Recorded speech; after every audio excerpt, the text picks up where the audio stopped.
3 hours. That's 8. Yeah, that's 8. That's very early for some PST people.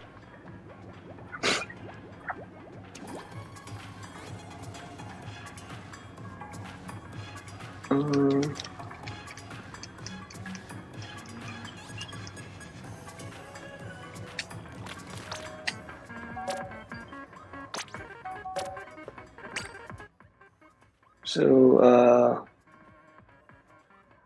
I can go and ping GMU to join the call. Do you think you're ready,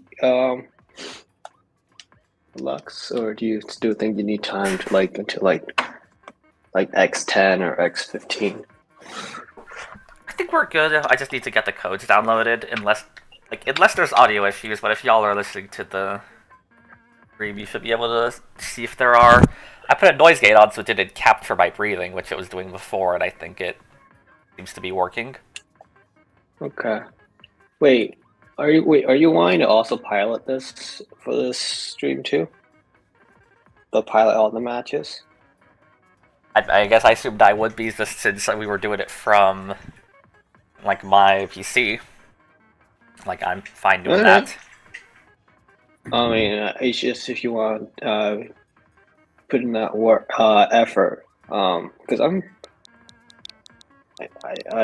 mean, I guess it would make sense.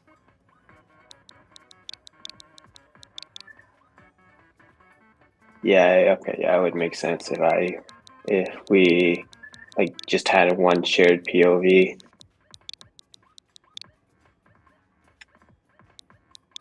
Okay. Yeah, if you could do that, then that'd be good, Lux. Because my original idea was to just we don't have to have a shared POV, but that leads to some scuff, and not everyone's on the same page. Yeah, because the question would be, how would we stream? Like, would you be streaming? Like, would we just change over to your OBS to stream? Because that could work and change. Just like start and stop the stream, but that would be kind of awkward. That would be awkward because it's not really a compilation at that point.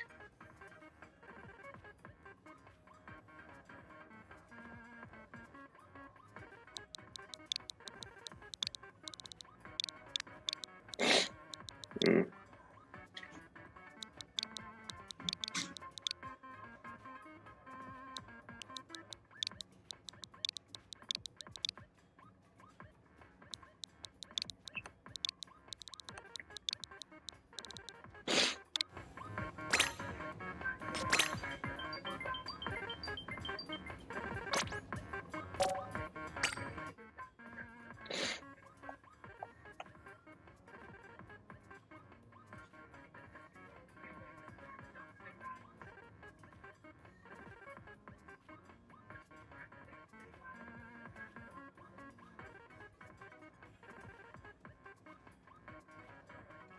Okay. I'm gonna go ping the GMU people.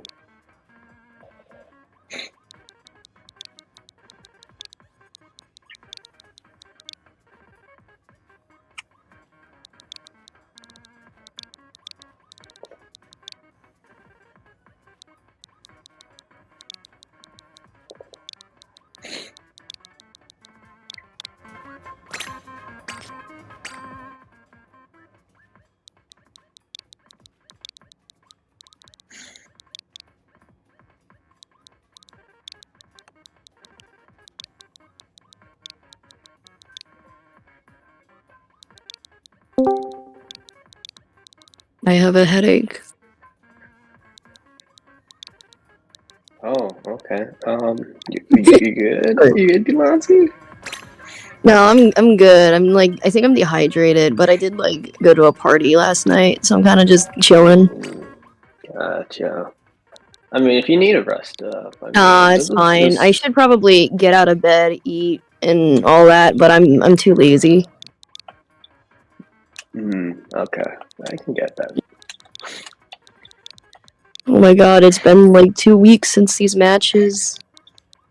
Yeah, that's I would say blame entry exam, but that's not really that's not really the opinion I want to have. Since entry exam takes precedence over any CSC events. That's still why this got delayed.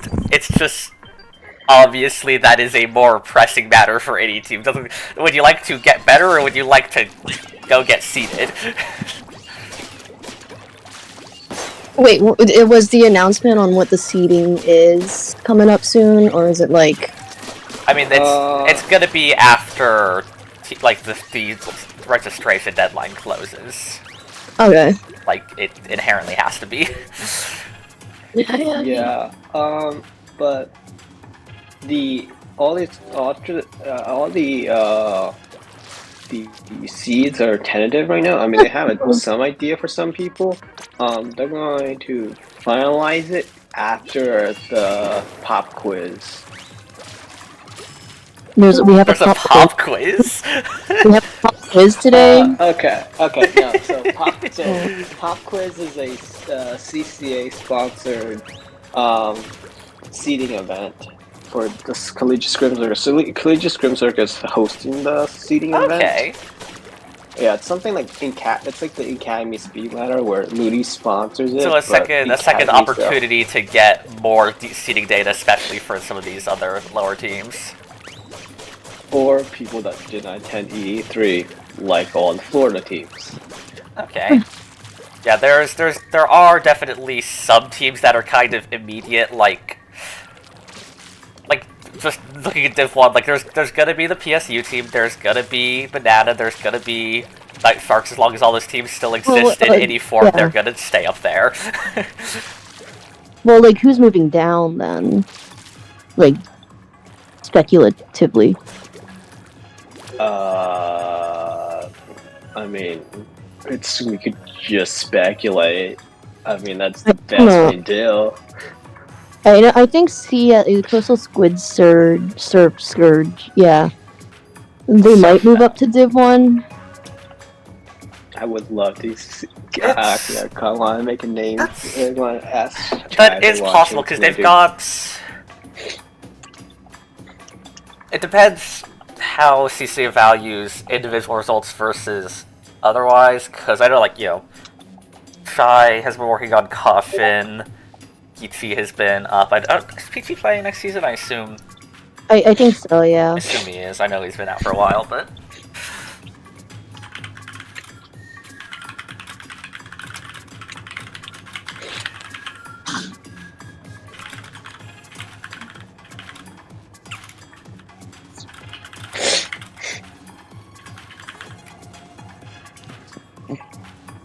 And say CSS has some members that not necessarily have been playing as CSS to get these results, but which have been doing well.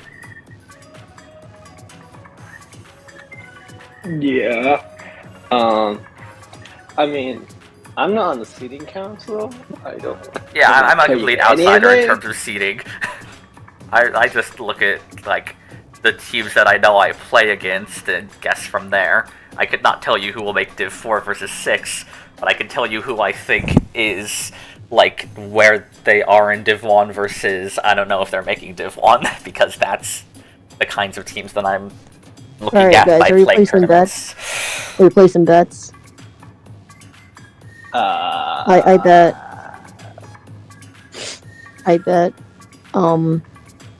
my college debt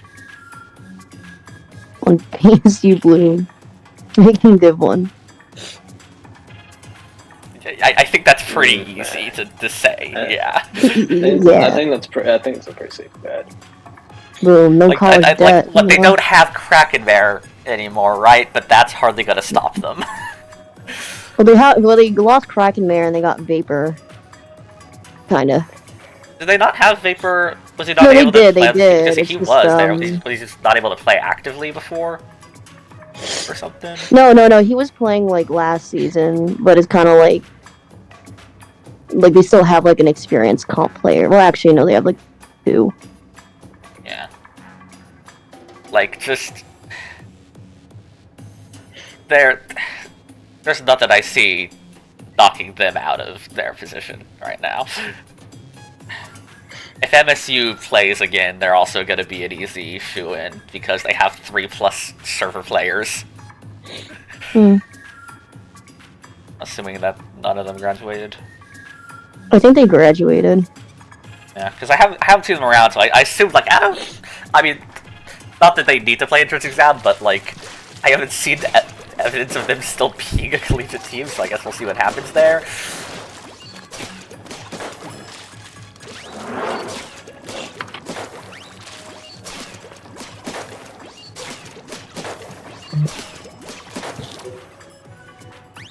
The Trafalgar's here, or are we waiting on... This is pretty much everyone for GMU plus Leonzi. Yay. Alright. Good skirt.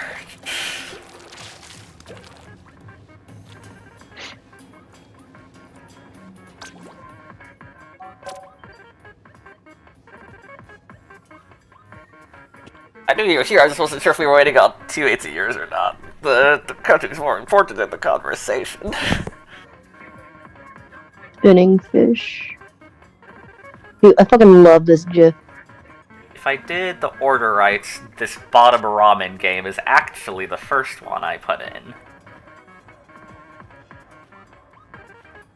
Alright, if you haven't heard back, would you like to start then? I assume that doesn't give me much, yes, we're waiting on the deals, so... Oh, yeah, I'd probably just be down to start. Alright.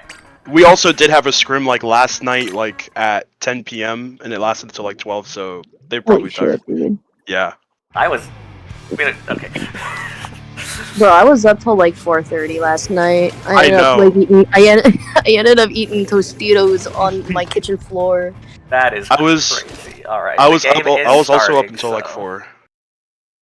I'll try to get us actually somewhere. Okay. There we go. So, like midnight, I was screaming lyrics to Bruno Mars. I got that's what I like. 4:30, Tostitos on the bathroom floor. I don't know. Well, not actually, it was kitchen floor. So, starting off, I like y'all's comp more than theirs. You're doing something more typical. Like, I like the ball-pointed 3 shooters.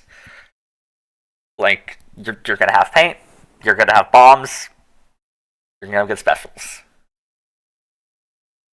Wait, by the way, I don't see any, like... Yeah. Oh, is Do you there... want to look at the stream, or... What? Did it, like... It's not on. Do you need me to, like, boot up my stream? I might be able to find the game. I haven't been on in, like, a couple weeks. Look, you need to stream on Discord. That's right. Starting off, I like... Okay. Yeah, that's what I was assuming. I thought you just wanted to look on the YouTube stream. I forgot to do that stuff, but yeah, that's right. Streaming Discord's gonna be faster. Let me open... I can open a preview window and stream that way. I did that last time and totally forgot. That's my bad. Oh my god. You're good. Full screen. And if you want, if you want or can, you can trim some of the dialogue that we had for the actual matches. Yeah, if I bother to edit, I'll probably start from around here.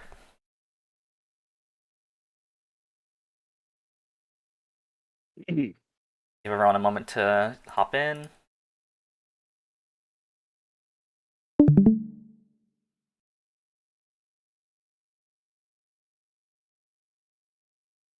Right, so as I was saying, so I see from y'all on the blue team, like the ballpoint 3 shooters, like you're just going to be, like it's a very typical comp. I have seen this many times, and I generally like it.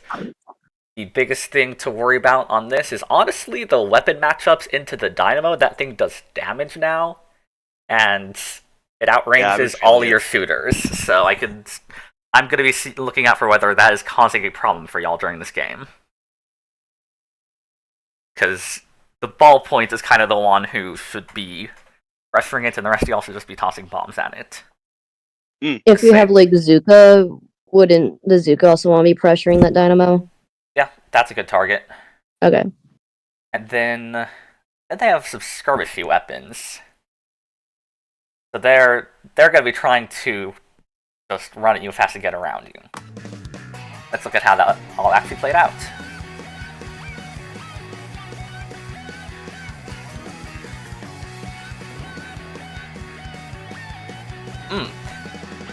Alright. Wait, where'd he die? Oh.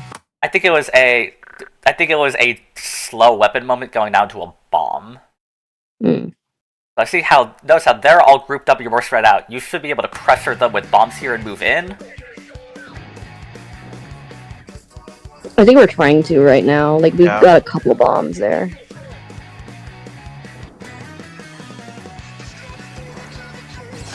I like building specials there. But I will say, I feel like I might look at some perspectives to see how much bomb output there actually is. But with how many bombs there are on your team, unless you're having serious ink tank problems, I think you should be able to pressure that point more. And since you have, like, you've essentially had them down to one person responding, the other 2 are forced out of that corner choke point, and it's really, really vital to take that glass position. And it's just a wiper physically defending it. Yes, they have people coming back in, but from me, it looks like everything on the map, you should be able to throw a bomb behind the pillow and actually physically move in there. So the Dynamo getting back kind of prevents you from doing that. I'll go back to around... I think I remember at that time I wanted to go on Great to Pop Crab, but I just saw the Dynamo, I was like, yeah, I probably can't rush it.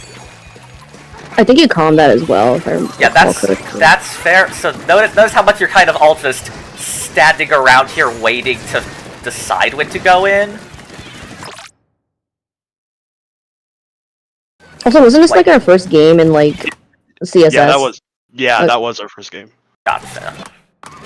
Yes, I am disregard a little differently because y'all are more of a. Is that like a CC pickup? What happened here? Why is Leonce on this team? It was a sub. It was like a last minute sub. Gotcha. Yeah, last minute sub. Okay. I felt so bad. I was like, damn, we needed sub last minute. Yeah, so just seeing that down, like, you don't really want to, like, yes, you want to get cooler here, but when you're that close, you can get cooler off of the space you want to be taking. Like, y'all are passing, like, I also don't usually like passing clams in mid before you're doing anything. Because again, you could be throwing bombs, taking that choke point. You'd rather pass up clams like near the basket when you're actually making Yeah, the once push you're and stuff? once you're in that choke, try to hold that space. Because from the Dynamo's perspective, you're over here, like, you see what you're being totally pushed back, but he can just slowly walk up, and none of y'all are even trying to take this space. Mm. Like, you're using specials here, but just look at the map here, and how much they're actually giving up, especially since you get that pick. Like, you have essentially a man advantage of 2 for about 3 seconds here. And you're all just kind of swimming around each other. So, my advice for things like this is be more, when you have that advantage, be more decisive in those moments, and you'll be, like, able to take those important locations if you do. So would you say like being more aggressive would be good in that context because of number advantage? Yeah, you have number advantage, you have bombs. You should be throwing, like, there should be a splat bomb and a suction bomb and a fizzy all going at that point at pretty much the same time. And, like, as they're exploding, in this case, Shot and Zap should both be physically pushing in, and your ballpoint should be ready to come in on, maybe on grates to have more range, but your ballpoint should be trying to get set up in that position. Mm.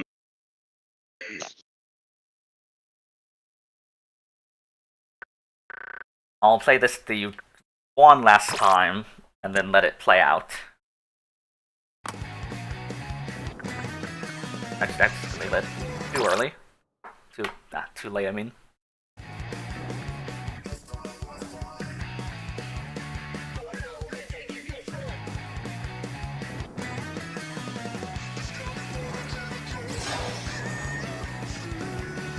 Because if you use this Crab and Zuka from that choke point, you take their basket every time. Mm.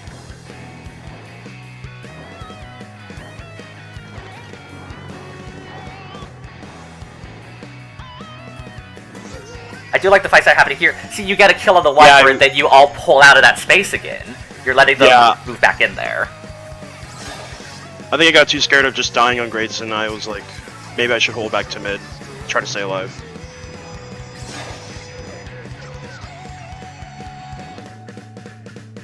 Yeah, see here, like, you're both in there, but they're like, their whole team is moving in and rolls over you, because there's only 2 of you there. They're not afraid of taking glass, because they know they have that advantage.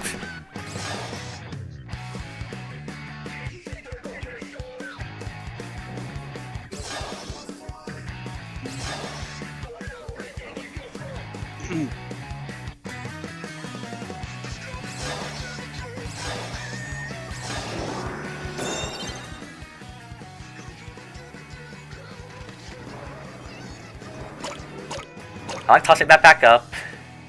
I don't like the ballpoint dropping there. I'll go back to looking at this from about 3:30. What happens in this stagger situation from overhead and from y'all's individual perspective. Yeah, this is kind of where the stagger actually is starting. Yeah. So picking this angle is fine. That, I don't like the fight that Zap took. Like, you're just surrounded by so much ink here. Like, you have a bomb. This is a big, like, this is something that our coach says to us is bombs over bodies. The Dynamo is, like, look at the width of the choke point that the Zap's moving through, and think about the kill width of a Dynamo. Yeah. They take that shot every time.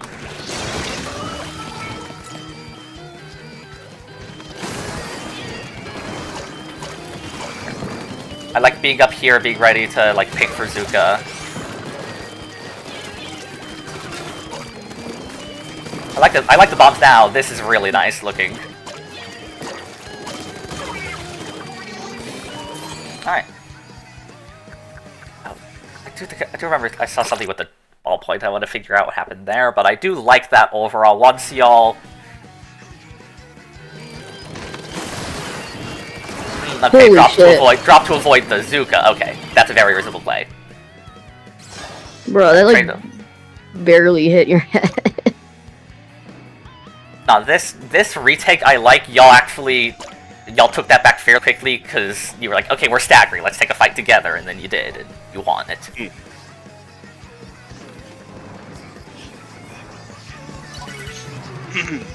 Here you could move up so much further. Like, look how much space is blue and that they're not in.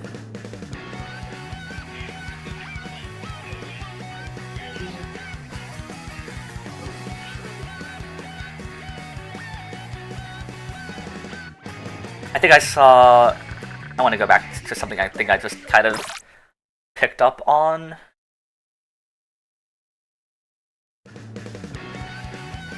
Oh, okay, never mind. I thought the ballpoint had gone back to paint for Jet in the back. No, that like they have Jet already, even.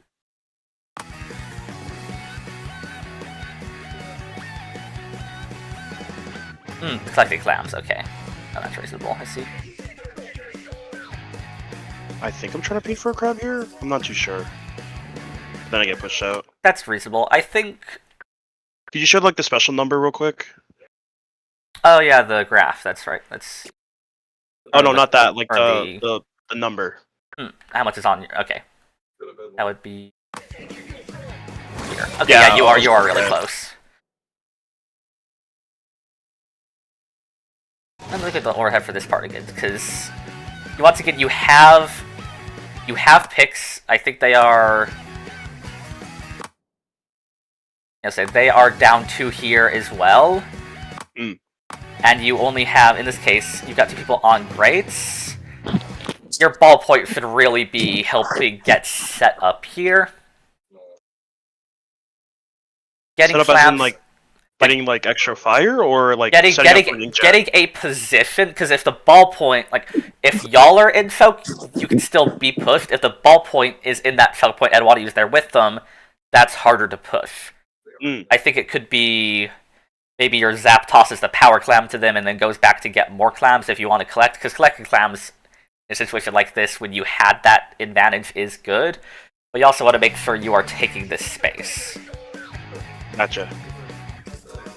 In this case, since they respawn and end up having greater numbers at choke point, they force you back out and you once again haven't gotten that much off of your picks.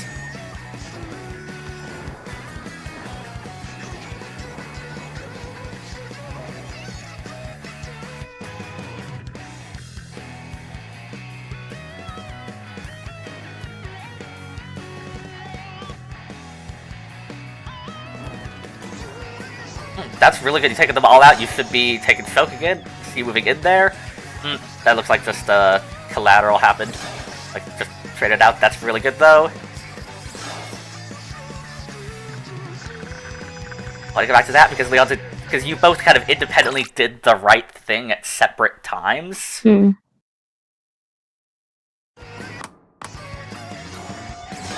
Like, that's really good, just getting the dynamo out. There's 3 of the rest of you. You should still be moving in and taking that. That is under, I see. I'm gonna look at the ballpoint's perspective, because they should be throwing a fizzy bomb behind Pillow here.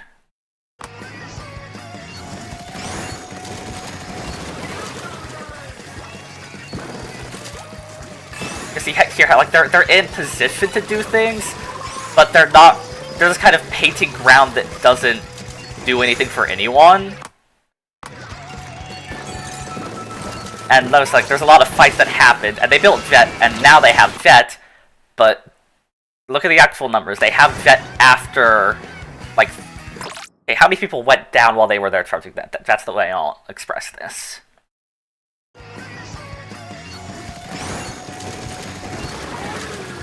So that's one trade. Another trade happens. Then Zap goes in.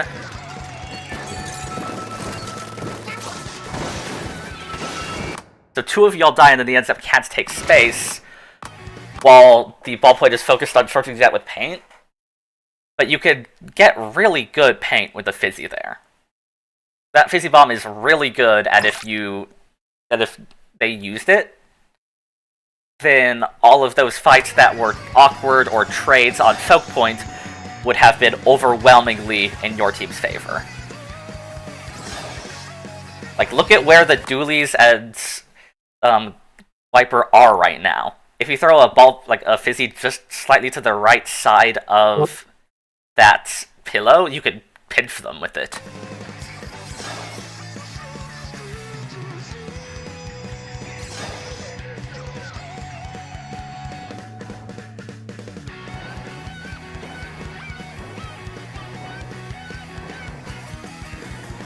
And see, now there's not that much that jet is even able to accomplish. There's no initial target for it.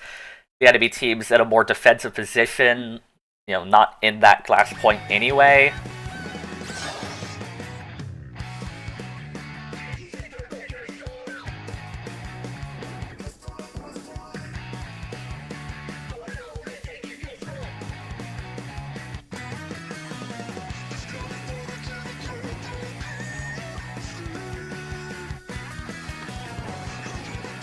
Once again, I really like the way that your fights are playing out.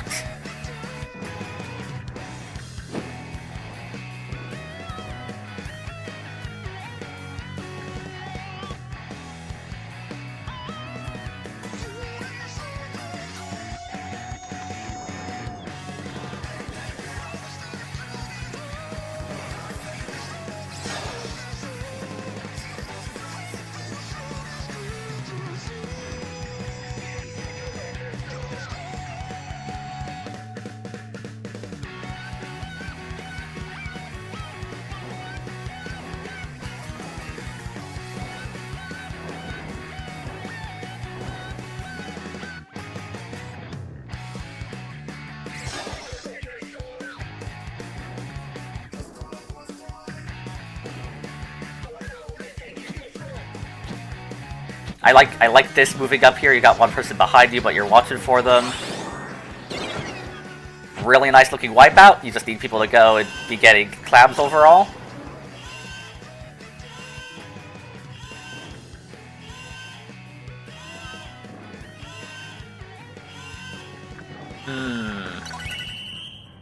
Okay, now that I have to start over to actually watch the end back. And then it lay out a little bit too far. I'll watch what happened in the push in the end. Oh, right here. And then we'll talk about the in post.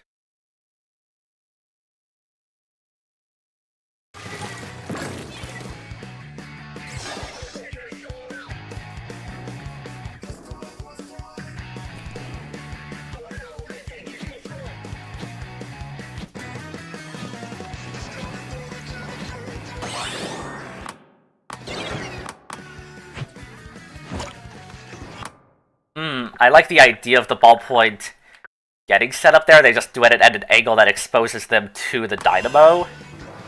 That would be a really good position. But I think you're actually also... No, I mean, I like the position they tried to get to. I don't like which wall they chose to climb. That's kind of what it comes down to. Do you think it would have been better if they went on to like the left plat? Because he's like kind of where. Honestly, well, just see that they paid up this immediate wall surface and just get easily killed from behind by the dynamo that they're not looking at. Their entire back is to the enemy team.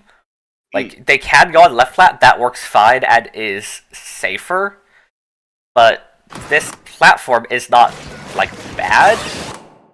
Let me go to, like, I think the zaps, like, look at the wall on the right. They can just climb that one. That gives them a little bit more of a way to, like, hide from the dynamo and act like and avoid them.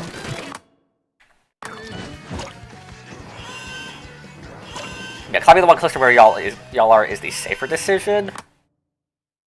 This Zuka, actually, I think it comes out a bit early. Because you have just scored a wipeout, they are all respawning. The idea of the Zuka is cool, but I think you should really be throwing bombs and throwing slabs first and help, because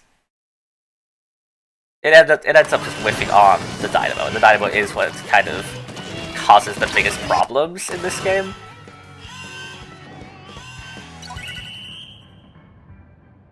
Yeah, the biggest fall was just your ballpoint getting set up is really important to hold a push like that for a while because everyone else is a short-range shooter. So maybe just for safety, having to play on the left platform with that in mind is good. So I guess notes on that game as a whole. I liked the individual fights and mechanics and just, y'all were winning your fights. A lot of those individual interactions went really well. Ooh. Your team just really needs to take that glass space and really needs to be, that ballpoint would have double the KA if they had thrown fizzies. If it would not take forever, I would go back and count how many fizzies were tossed in that game. But it's a really valuable part of the kit that I really didn't see utilized. But especially for something like that glass, you should be all throwing your bombs in there. And if you did that every time you were up 2, you would take glass every time. Gotcha. I mean, look, you still have time to do that fizzy counting, actually, if you want, path forward. That might be that might be a good way to emphasize. It is also something we had to work with our ballpoint recently.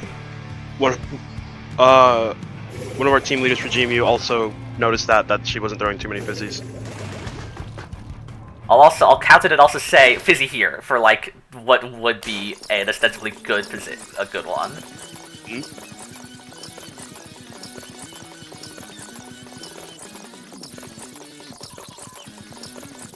Fizzy here would be really good. Fizzy here would be really good.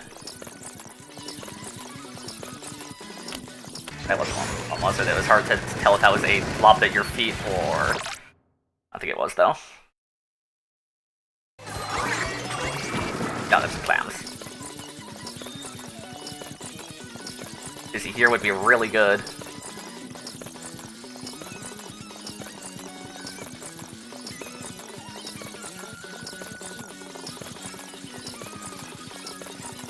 Okay, 1. After a minute of the game.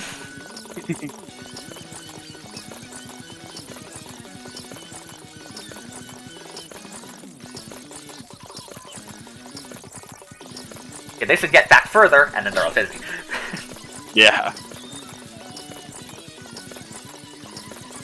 2 fizzies.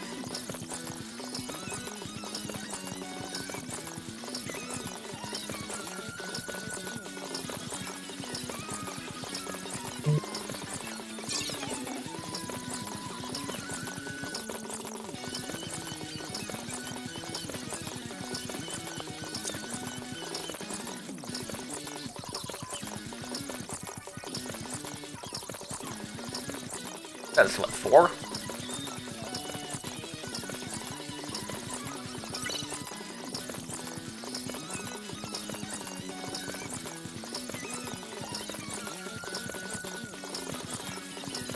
Fizzy here would be really good.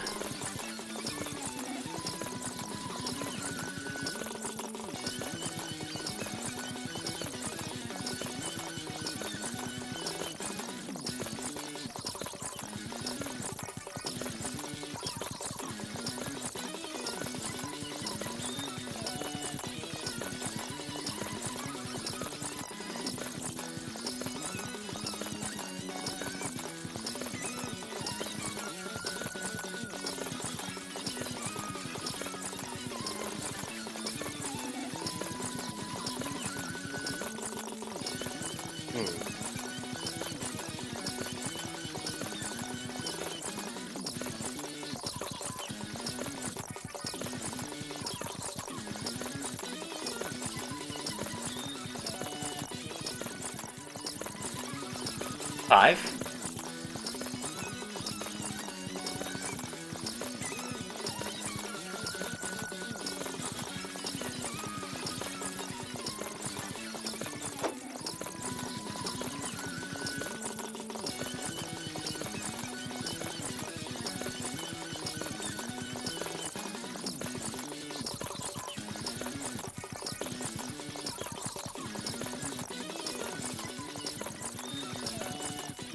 That a fizzy? I think that might have been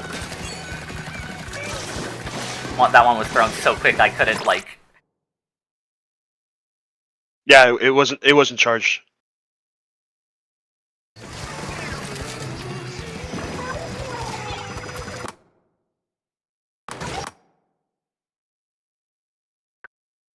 So hard to like. Was that just a brief uncharged fizzy? I guess, yeah. Yeah.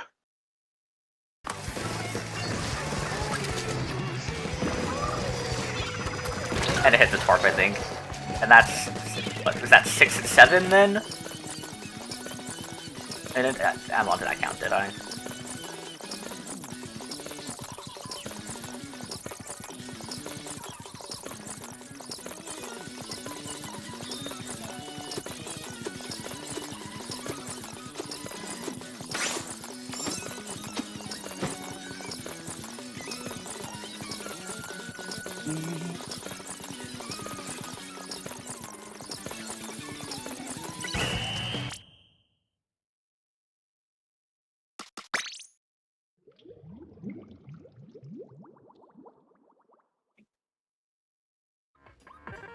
Seven fizzies in that entire game, only one more than the number of inkjets they used. There should be so many more than that. Like, should it be like about twice as more, or I'm trying to get more like than that? Because for some of these pushes, if everyone is in choke and you can't immediately shoot at someone, you should be throwing like 2 to 3 fizzies per time that your team is trying to take glass. Like, I'd say that should be upwards of 20 fizzies. Ah, I gotcha. Because I don't play any fizzy weapons, so I'm just trying to get a gauge. Yeah, I guess I could do a quick, like, I could show some of the spots and angles I'm talking about and show exactly where the fizzy ends up going. It's at this point it's up to the other coaches to cut me off for my time because I'm just doing this until it's decided that the next one is to start.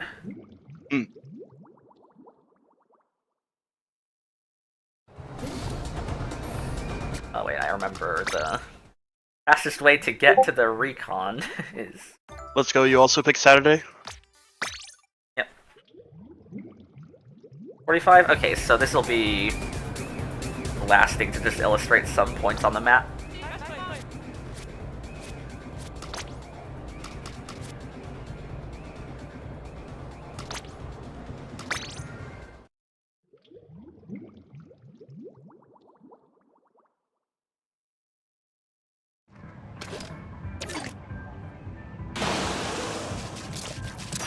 There's someone fighting in there.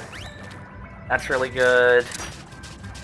You want to keep them, you know, this is really strong if someone's up there. Just kind of roll on like this or like that if someone's like under the basket. These are like decent defensive ones because these are, if you're against a Dynamo, you don't want to ledge peek as this weapon. Yeah, because they're gonna be ledge guarding. Yeah. Yeah. These two are really good, especially like this one is fine if there's someone over there, but they can retreat pretty easily to the left. This one is what you really want to do if you have someone like up in this top right position or ready to push in. You throw one like this, and then your frontliner takes this angle. Because notice, essentially they are pinched between two things. They are pinched between the fizzy doing damage if they're anywhere on this side, and which means they're forced to just take the fight head-on with whoever is over here. And if one of your front lines throws a suction bomb at approximately this spot, like if you have a suction here and a fizzy going here, this entire, like, look how much of this area becomes basically impossible to exist in with those 2 bombs. I don't know how many suctions I saw from your zap either. I'm not gonna go count it, but I'm not sure that was enough either. Like, these positions are really good. This catches someone who's under the ledge, someone who's, like, on the wall, or, you know, there's a fight happening over there. Like, look, if there's a fight happening over here, and the ballpoint's here, they can't do anything about the fight with their main gun. And rather instead of just painting, you might as well throw a fizzy to help your teammates out. Yeah. Okay. Similar thing if there's something over on this side. Maybe the Dynamo is in this position in mid, you don't want to necessarily push them. You can kind of take a comfortable back position. Busy like that, so that, you know, because this is a position that Dynamo loves to set up, you know, get under the wall, horizontal slash, like horizontal fire, click. But, like, by far the most valuable one of the whole game is this angle from approximately mid over here.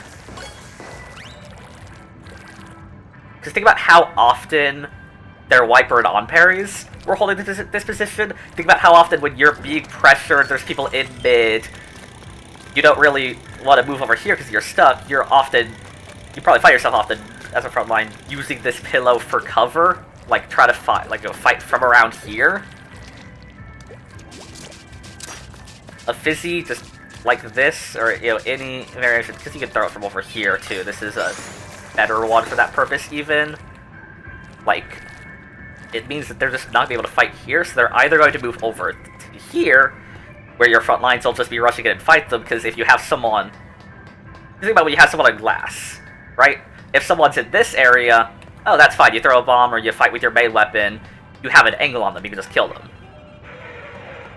The people that cause you problems if you're on grates, they're going to be the people in that position behind the pillow, right? Like, if you're playing Splash, or you're playing Shot, or you're playing Zap over here, you know, this unpainted area, this is your range. But if someone's hiding behind the pillow, they have better cover than you. You can't push them. And your ballpoint can't really... Like, you can fall off, damage them, but you're not... You can paint the area, but you're not consistently going to be damaging them that much. So fizzies like that are just vital. And then other ones, you have, you know, this... Okay, not that.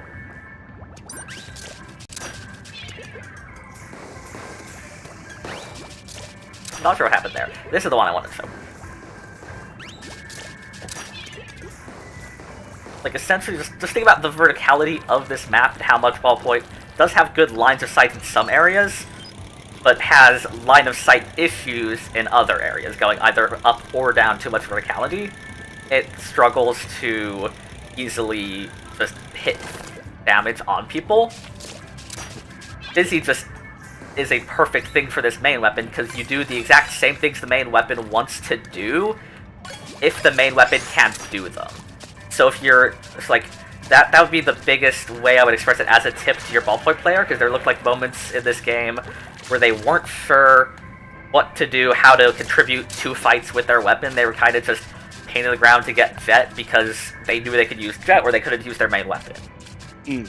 Use Fizzy for those moments, because it'll also, like, I want to show just how much it paints on an unpainted area. I think I do a special charge on this kit, so it's not going to be... Yeah, I do have 6 special charge up.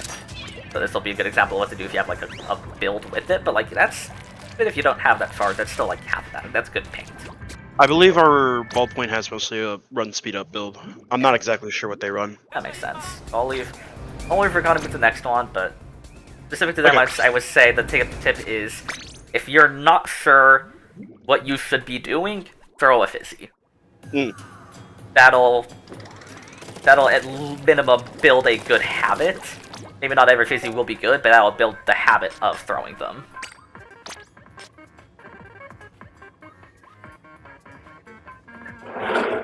Oh, this one was pretty rough. I remember that. Are we ready to finish? Yeah. What's this GMUs? I don't... Yeah, GBUs.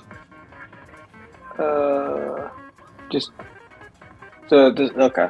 Crab leg. Okay. All right. CalamArnie. Yeah. Jeez,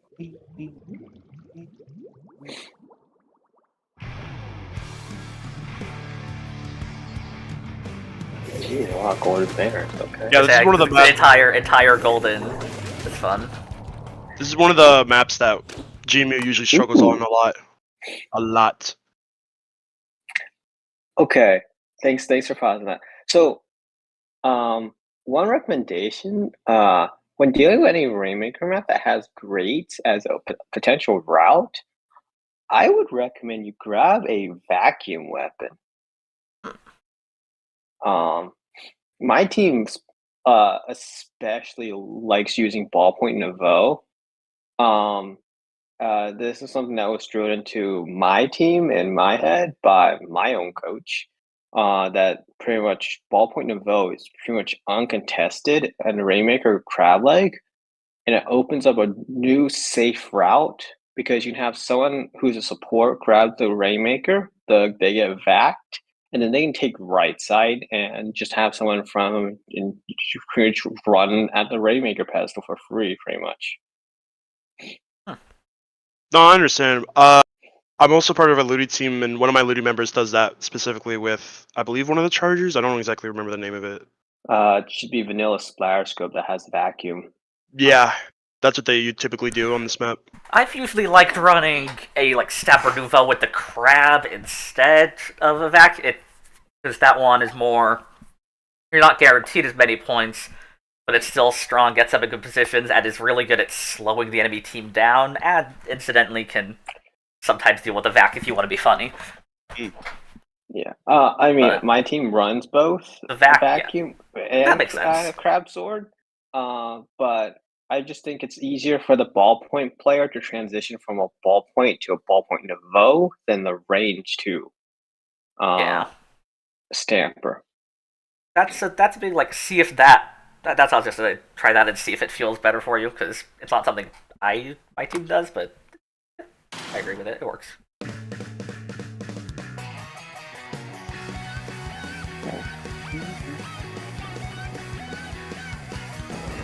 Okay, you guys didn't really contest pop.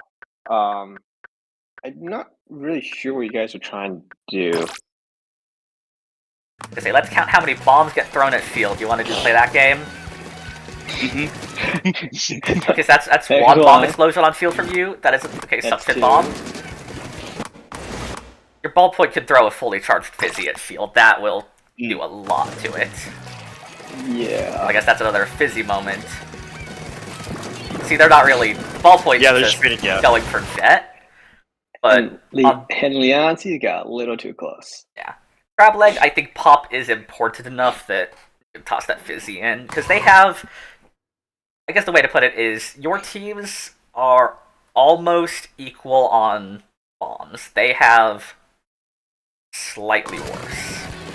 They have 3 suctions. You guys have 1 suction, one fizzy, 1 suction, and 1 suction. So 3 suctions, 1 fizzy. Yeah. Yeah, if both teams all throw it and then start shooting at it, yours should actually take that. Yeah. Also, this is just a fair point. If you want to go back to the map view. Go back to around here too. Okay. Yeah, can you go back to when the pop is? Okay. Sort of. So okay. You can look on this blast radius. The pillow line, where that pillow inflatable thing is, generally the best indicator of where you need to be, so you don't die from Rainmaker initially. Oh, I don't know. Because it perfectly lines up exactly at the pillow. So if you're behind the pillow, you're safe. So I think if you I don't know what you're doing, I think you're trying to go for that right pit flank. It's just I'll look from the.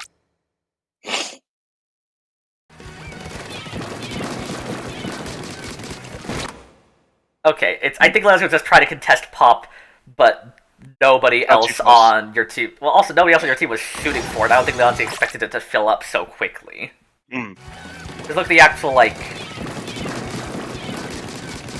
Okay, the one person Yeah, shooting and then drops out. that was immediate. Like, it fills up so quickly here. I think Leslie just got blindsided by the assumption that y'all would be going for pop and therefore it would be contested. Yeah, but I mean, you can still stand at the safe range and not die to pop. I will have to ask. I have to ask. When because I'm also just starting to bring Range Blaster into comp a bit because I've been playing it a lot more. Exactly for Rainmaker. After I throw my section bomb, should I just charge another one, or should I at least try to contest on like an angle or something, or just continue firing at the Rainmaker? What's like the best option? So that's kind of a case by case basis. If you can get like a free pick, go for it. But on certain maps, the priority is going to be that mid section and that Rainmaker pop, because like losing mid on traveling, it forces you to pretty much start heading into disadvantage. Because they can take new space, and you guys are just forced to back up into corners. That'll be really contextual. I think that I would say probably like the default is continue firing at the shield from a safe distance. But if you're having like a shield struggle, then you might have a good opportunity to land a hit on someone on the other team who is more focused on shooting the shield and is within your range. That's what I normally do with like a shooter, but. I feel like that's probably still a good option here, because notice because you end up losing the shield, you don't even have the ability to like peek on people. Yeah. On another note, when you guys lose pop, your biggest priority is taking mid and painting mid. So for some comps I run, for my team, I know that I'm going to lose the Rainmaker pop. I let the Rainmaker pop in the opponent's favor, but then I throw all the bombs I can to make sure they do not get mid and just deny them that space. Because they're at an ink disadvantage from using their bombs at Rainmaker. Kind of? Yes, but it's pretty much like they spent their resources. It's also just you want to have a little bit of space because Rainmaker pop usually takes a huge chunk of mid. And that also gives like free reign. You want, and you kind of don't want them to have free reign. And you just take that. You essentially take their Rainmaker pop and turn it into free paint for yourself, as well as like free movement to engage them now. But you guys kind of just like after the Rainmaker pop, you guys will kind of go like, we lost pop and just sit back and not try to fight this mid, and now they have so much control after like 30 seconds have passed. This is where you kind of want to throw bombs. It's okay to let them get this checkpoint. If you can collapse on them after they get the Rainmaker checkpoint, that's a full wipe, and you can usually like just run it if you can somehow manage to wipe them or stagger them really, really badly. Because it's a very committal checkpoint. They're stuck in pit for like a little bit. You just have to just be very fast. Go back a bit so you can you go back to Graham? I want to see what they're doing with the fizzy.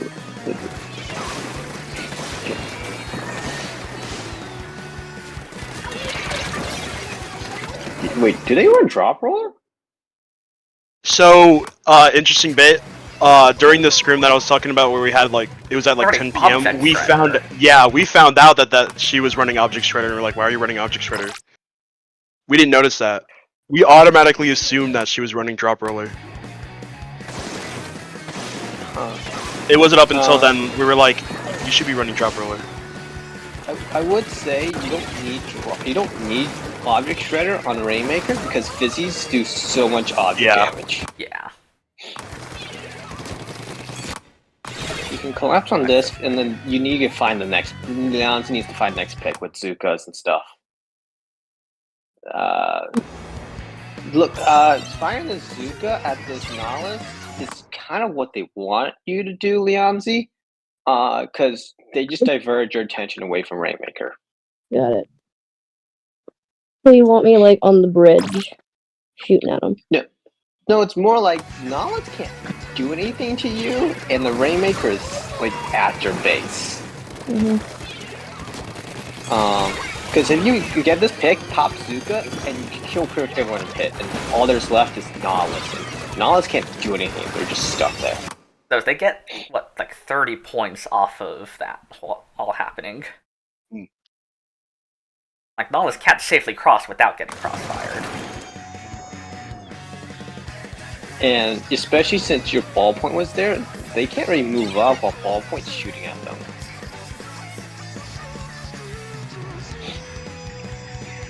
Okay. So you have Rainmaker. This is this Inkjet's good. It's just you guys need to like have some follow up on it. But the Inkjet wears off. You get a huge amount of mid. Ooh, actually, wait. Maybe. Oh. I was gonna say things just kind of worked out there. I don't think they should have. Whoa! Can you go? I'd like to look at the Zap's perspective. I think because that's. Go that or the range, because with that, I did not contribute to most of that fight for real. I saw it looked like it was the Zap flanking that caused that to happen. So, sure, I was expecting that to be kind of mid, and then they had mid. Oh wow. Okay. A little bit. Okay. Mechanics could improve, but like good positioning, good catching them off guard. Look, honestly. Looks weird. I think they just body blocked the Rainmaker. That's what happened. Like, you know what? But That's actually, wait. What that shot did is actually what I was talking about when they got checkpoint. Punished you at checkpoint and then pop Zuka. If you actually want to go to the opponent's point of view, Lux, when that happens. Yeah, let me. Because you get still, yep. Shoot pop, and then Zuka. And then they get a quad off it, yeah. I did not know they got a quad off that. Yeah, this is what I meant by when they got checkpoint Leonzi, that if you can punish the person getting the checkpoint because they're stuck in pit, and then immediately pop a Zuka because they're still stuck at pit for about like 2 seconds. I mean, this wasn't exactly the same case because both two people were at the checkpoint and everyone else was in mid, but the Zuka still has value because it's so fast. No one can really react to it because you guys still start thinking, "I got pop," and then you get Zuka to the face. And that's kind of that surprise factor that can happen sometimes also.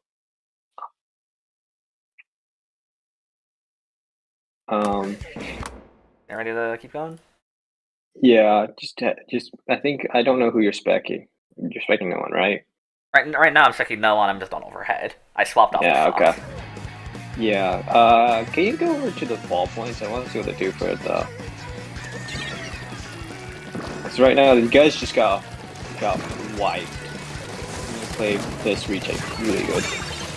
This is good. Okay. I really would recommend Fizzies at this point. Yeah, look where the Nautilus is. The Fizzy will just take him out. Okay. Go back to overhead. Okay. Also, Leon, you should not be the one grabbing this Rainmaker. It should be your Zap player or your ballpoint.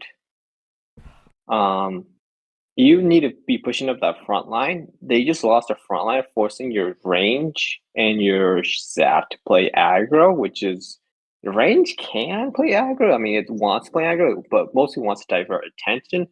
And Zap can play aggro. It just prefers not to play aggro. I think on this comp, anyone could take it, but your shot least wants to. I think even the raids would prefer to take Rainmaker for a shot. Usually, I don't know. Usually when I play competitive, I don't really grab the Rainmaker, like, at all. I should probably start learning how to grab Rainmaker if I can. Yeah, it's... Okay, shot at both points, both Because usually I play like shot or splash or range blaster. Yeah, if you can go to 250 and then pause, I can explain a little bit like the priority. So the first priority is going to be usually your backline, unless your backline has an has a special that can help you with the push. This can be pencil, this can be a charger, this can be e-leader. Just usually it's your backline, unless it's a favored map towards your backline or they have a special for a push. Next up would be your support players. So your juniors, your zaps, anyone that's playing like a support play style, like a support shot or a support splash. Then the last group would be your slow weapons. So this would be your range blasters, your dynamos extreme case, but anything that has like a huge amount of downtime when taking shots is gonna be like the third priority.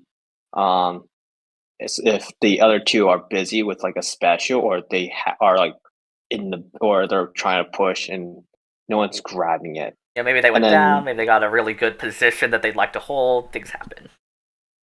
Yeah. And then so anything that has a fast fire rate and is your front lines is typically not going to want to pick the Rainmaker because they need to be pushing up that front line. Front line. Where you just draw like a line. Yeah, that's your skirmish line. Yeah, I don't know what it's called. I've heard it called like line of skirmish, the line of contention. It's that line where things are happening. Yeah. Yeah, but just something to keep in mind. I know you're playing with Lianzi as a sub. So I don't know if that's your usual case that happens when you're playing with your normal GMU team. And this is also just a point, like a tip for you, Lianzi, when playing with like other groups and you're playing a front line, is figure out what's going on. If no one's grabbing the Rainmaker, that's okay. Just scream at someone to pick it up while you push forward.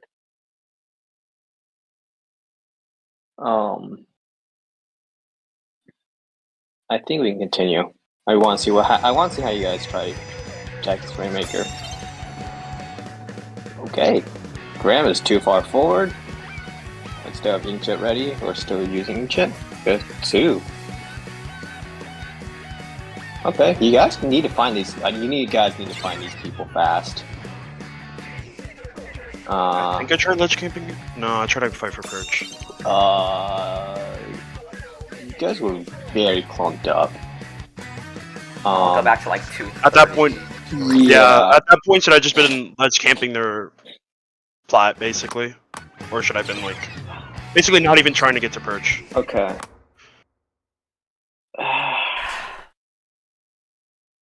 This is weird because I understand you're all going right side because it's a Nautilus, but the thing about Nautilus is that it's one of those weapons that can just get a quad on a full volley. And the ballpoint's not really out of range to where it can just bully this ballpoint on grates. I don't even know if it's on grates. Is it pit? Yeah, the ballpoint's in pit. You would want. Yeah, you want. Yeah, I think you want the ballpoint on grates and throwing a fizzy over there. That's what would really help push the Nautilus. Yeah, then I get one shot from the Rainmaker. And the amount of time it took me to be forced to play to swap perspective. Yeah, can you go back another 10 seconds when the 2 people from the opponents went down? Sure. Because I want to talk about the pace. Because 2 people go down. Okay. You guys should be able to get this shot. Just keep it play out. Find the shot. Gets found. Oh, okay. You guys are nowhere close to the Nautilus.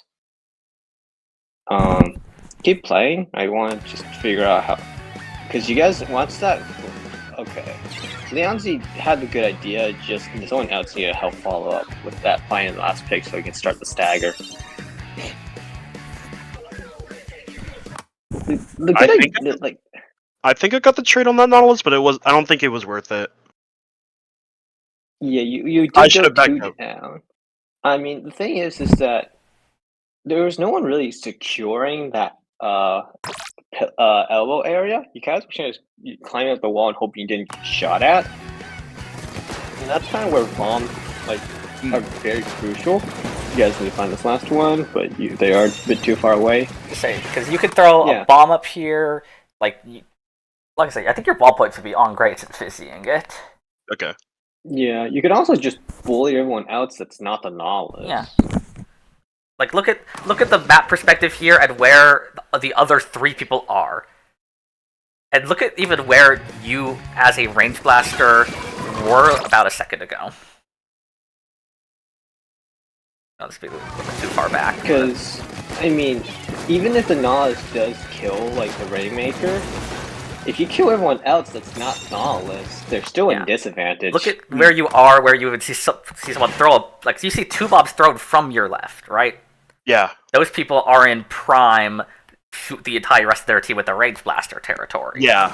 That's mostly what I was trying to get into. Especially the person that threw the suction bombs, they don't have armor anymore. They don't have spawn armor after the first attack. Yeah. I feel like I could have had 2 options. Either take that plat, no. Fight against that plat, or, like, hang back if I missed that ledge guarding and just try to shoot from under grates. Would that also been an option? Assuming I missed, obviously, which I did. Yeah, climbing the wall is the worst thing because your weapon is very vulnerable at that moment, very slow to fire. So I think for your... In general... Wait, sorry. In general, if I wanted to try to take perch, would it have been better to, like, if you go back to my POV, like, 5 seconds before this? Also, look at where the Nautilus retreats as well as you're taking bridge. Yeah. Would it have been better for me to, like, just walk across that grate to that perch instead? I would not think... I don't think you need to be on the grades, because Nautilus can just shred you, because it's a Nautilus and has about the same range as you. I think the main thing, you just have to be slow about your engagement with Nautilus, because I mean, I don't know, this is very fast because we just paused a good frame, but Nautilus is fully revved up. That's not a fight you want to take. Yeah. I'll also point out a way you could easily win against this Nautilus is that pit to your left. Where the Nautilus had to push back, if you have the rest of your teammates pushing up, you can basically kill them if they cross grates or kill them if they hide behind the pedestal. And it's like, yes, there's positions you can't hit on that plat. That's why you have a team.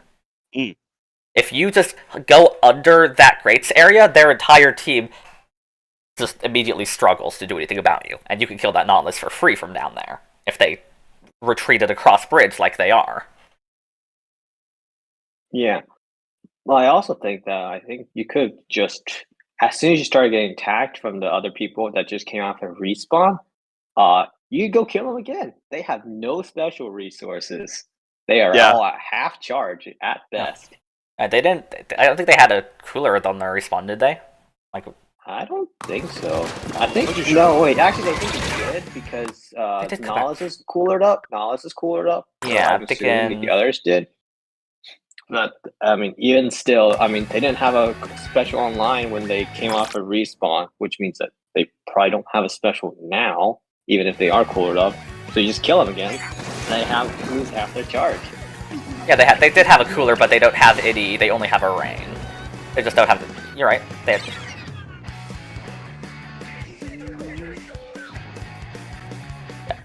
basically, just as Race Blaster, just keep playing under ledges. Playing under ledges could have affected anyone on their team.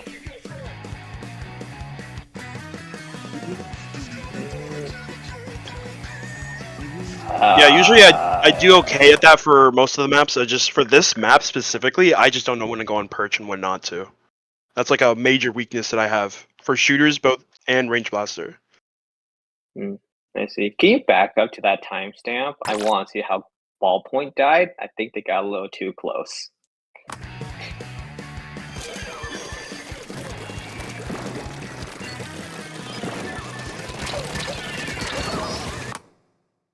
I mean, I don't really think that was a good play. I mean, you guys went you guys went like a person down. Hiding behind cover is good. They just don't have any vantage point. Especially since you're on the right side of the wall. That would be able to use that right side wall requires you to pretty much know that you still have full control kind of over that right side. You guys don't really, as you had two people go down on right because of the Nautilus. That forces Leonzi and Graham to kind of have two down, play defensive, which means that you're going to likely get rushed, which the Ballpoint did. So it's easier to go and back up further and just go use the left side wall to take cover instead of this right side. What I'm describing is a little bit ambiguous, but I mean, it's this pretty much here. Yeah, the Ballpoint wants to be there because Ballpoint has a vantage point even hiding behind that wall because it's a third person shooter. You can just see around the wall, and you're not close to your opponents at all.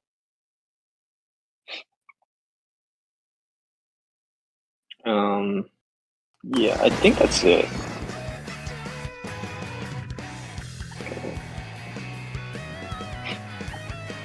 So Leonzi takes this fight, wins. Okay. I like that because if the Rage Blaster was there to back up, I think they were chipping in. Yeah. I just didn't know if Demo Law was in range to help Leonzi without the 1v1. That's all. Okay.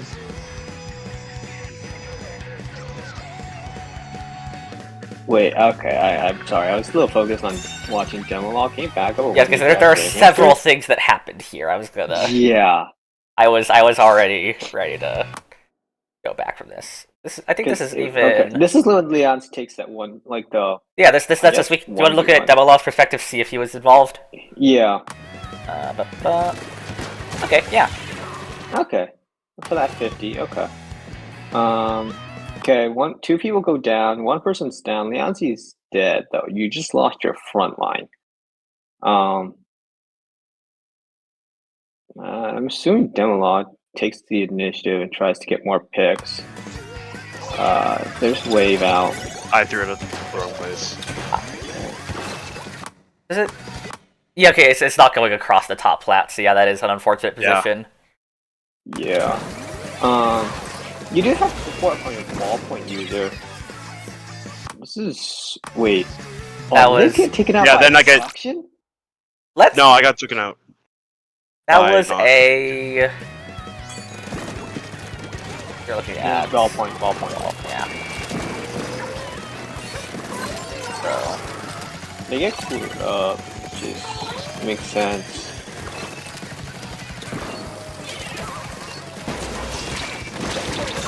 Oh, they just get shot. No, there's not. It's just they didn't... That was kind of a not having first target moment, too. Yeah. Also, one thing that could be helpful for your ballpoint user is throwing a fizzy bomb before you use inkjet.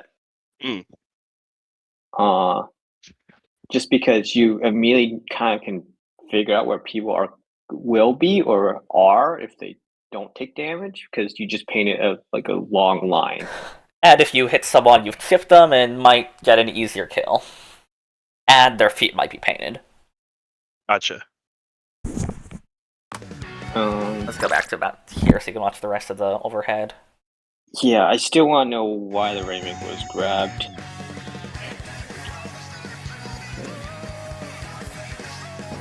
You guys get popped. You guys do not have the numbers advantage. I think they were counting on that jet, but you would probably wanted to play off of the jet first and then pick. Yeah. Yeah, that was very fast.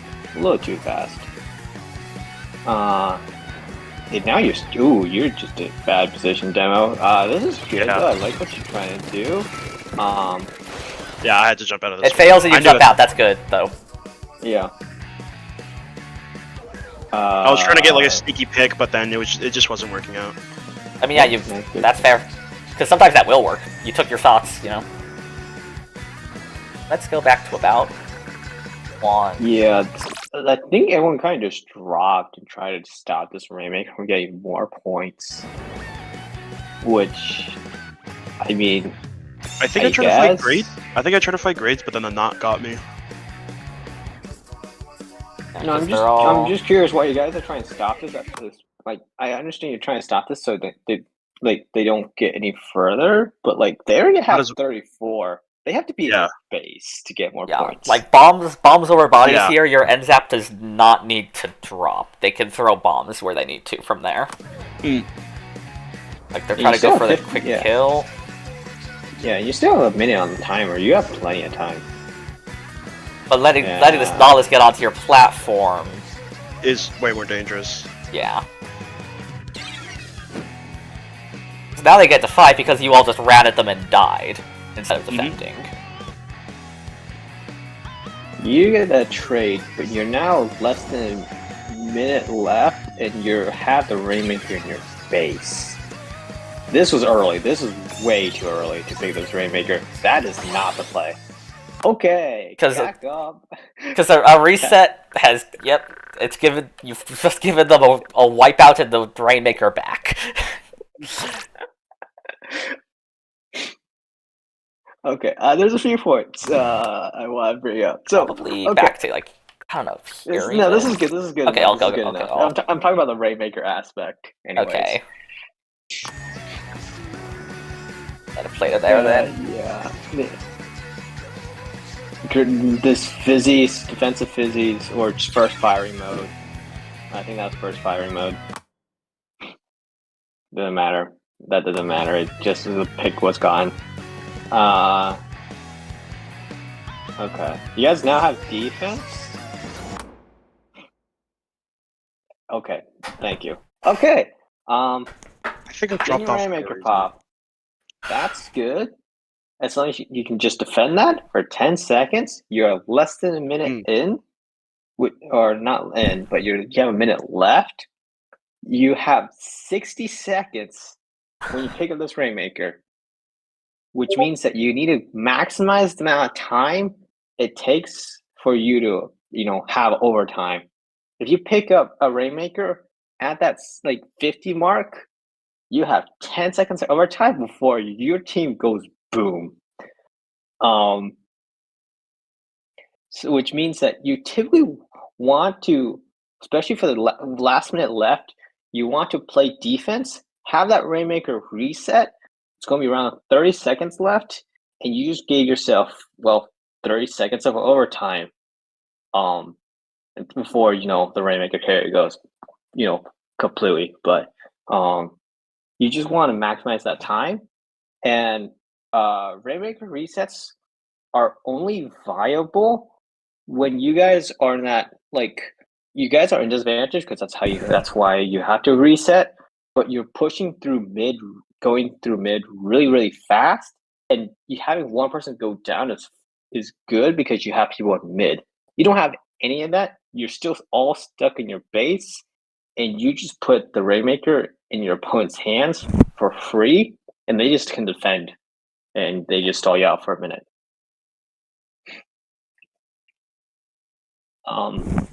But the main thing I want for that this lesson is pretty much you have 60 seconds when you pick it up. You don't want to limit the amount of time, limit the amount of overtime you have before you go boom. And during a reset, you don't have to worry about that.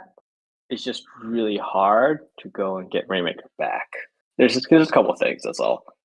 You can continue with Lux.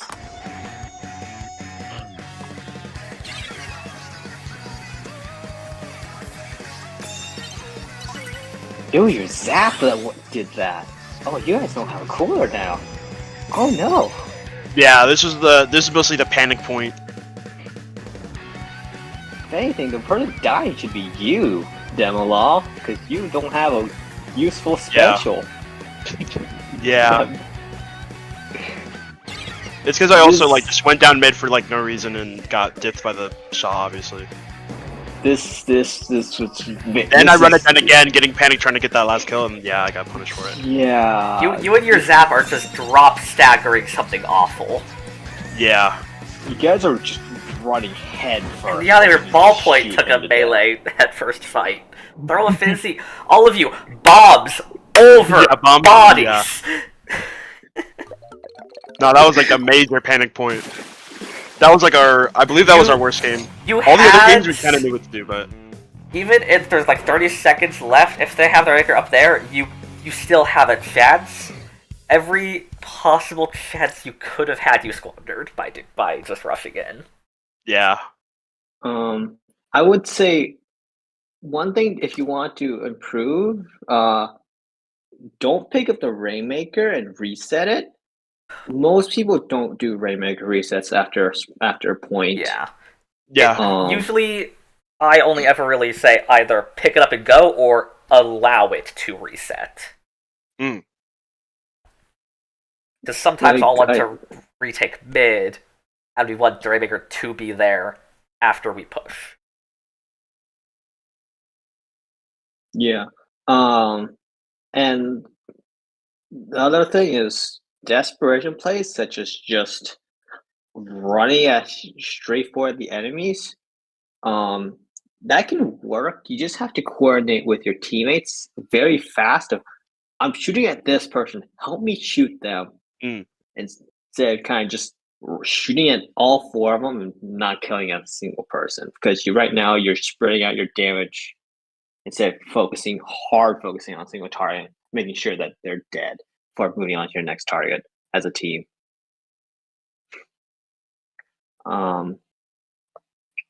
I would say the main thing is the Rainmaker. This Rainmaker was winnable. You just had to kind of maybe change who was grabbing it, because every Rainmaker push you had no front line really, and you had no one in front of the Rainmaker really. The Rainmaker was usually the furthest thing forward, which means that the Rainmaker has to back up, or you guys have to move faster than the Rainmaker. Or again, bombs work wonders. So your comp has a lot of suction bombs, which I think are. I think it's fair to say suction bomb is the best sub weapon for Rainmaker.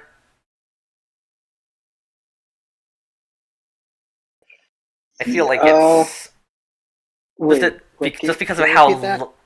But do you think it's fair to say suction bomb might be the best sub weapon bomb for Rainmaker? I feel like because of just the amount of time that it exists for, it's really potent. Yeah, it also just does a bunch of stuff related to the Rainmaker itself too. Kind of out of the best of the other subs. I mean, I really do. Well, I wouldn't say best. I mean, I think really just splat bomb and suction. I literally can't output one or the other because both have juices. Splat bombs have a lot more instant pressure and can just not have to worry about the I guess hitting the Rainmaker as much. I don't know if it's not spamability because it takes the same amount of ink, but suction bombs do have more white ink, so they are more spammable. They're less spammable still.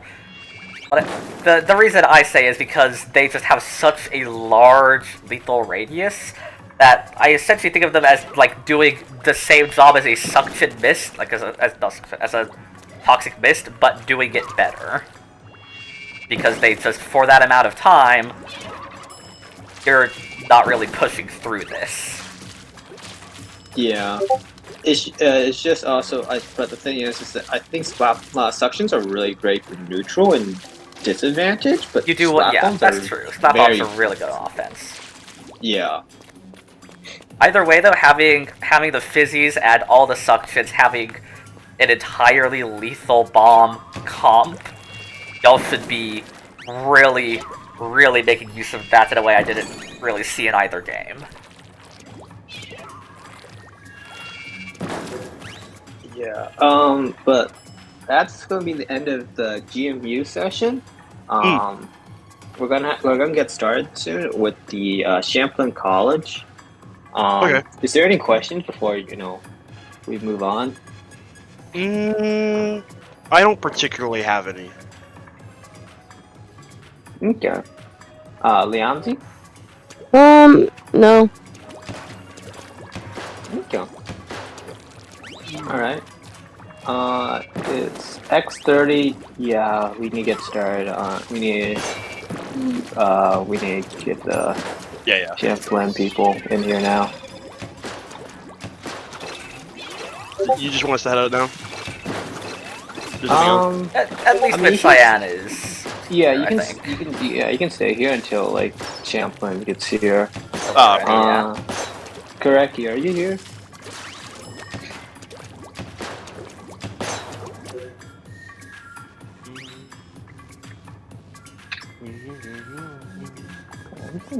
I can I'm going open to a just preview DM Cyan window directly. that way. I did that last time and totally forgot. That's my bad. Oh my. Oh, they're talking to the.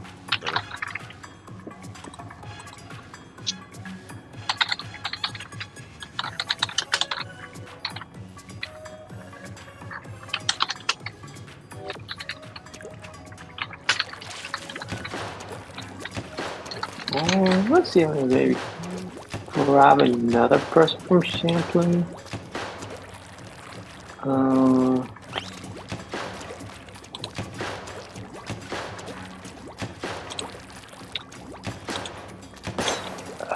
gotta remember.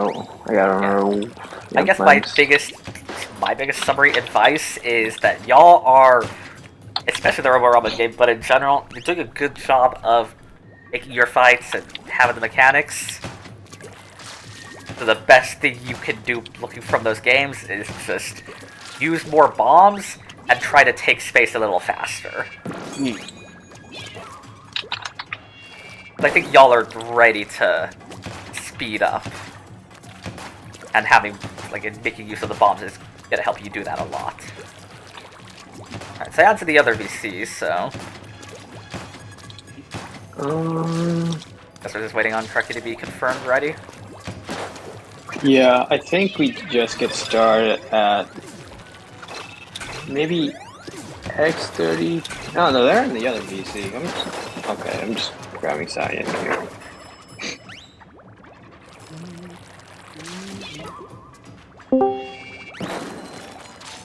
Okay. Alright. Champlain is here. Is there anyone else coming from your group, Cyan? Okay. I guess with that then, I guess we can start the Champlain Champlain College session with Koreki.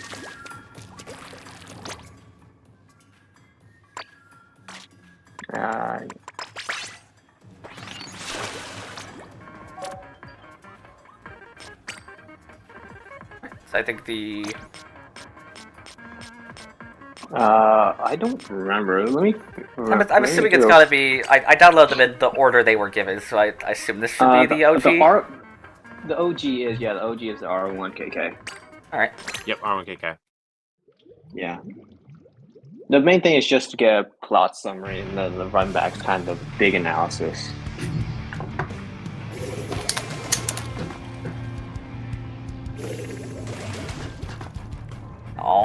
I'll pause it at the top, and then we can start when Krecky's ready. Yeah. Hi. So, wait, which team is which? Oh, let me let them launch. We are the purple team. Okay. Champlain purple. Mm-hmm. So, what's the first thing that comes to mind when you see the other team? When I'm looking at their loadout specifically.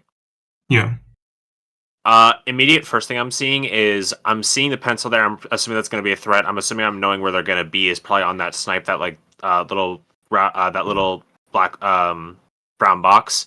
Yep. And I'm kind of looking at what is our ability to kind of take that on. Pencil being a big threat, we want to keep pencil down so that way they don't have cooler output. And also looking at that sword, going to be wanting to face off about like those close range options. Like it's going to be a lot of pencil and sword trying to keep us away. It's like if we try and push pencil, sword's going to push us, forcing us to back off. So it's going to be a lot of back and forth, but trying to get the pick on the pencil without aggravating the sword. Okay. What about the umbrella? The Brella? The umbrella. That's the one that has, I believe that's the one that has jet, yeah? Yes. Yeah. I'm mainly looking at that for the jet output. We have a rapid, so I'm not super worried about the Brella's existence itself. I'm mainly worried about the jet output because it's going to be a difficult special for our more short range to counter with that. If we don't have a backline, we can't really counter jet that super well. It's mainly just an avoid it issue. But like you have a rapid that's able to shit around that shield. It's not going to be the biggest of worry, but keeping it down so it doesn't get the jet output that we want it to have, that they want it to have, is probably going to be big. Yep. Alright. We can continue.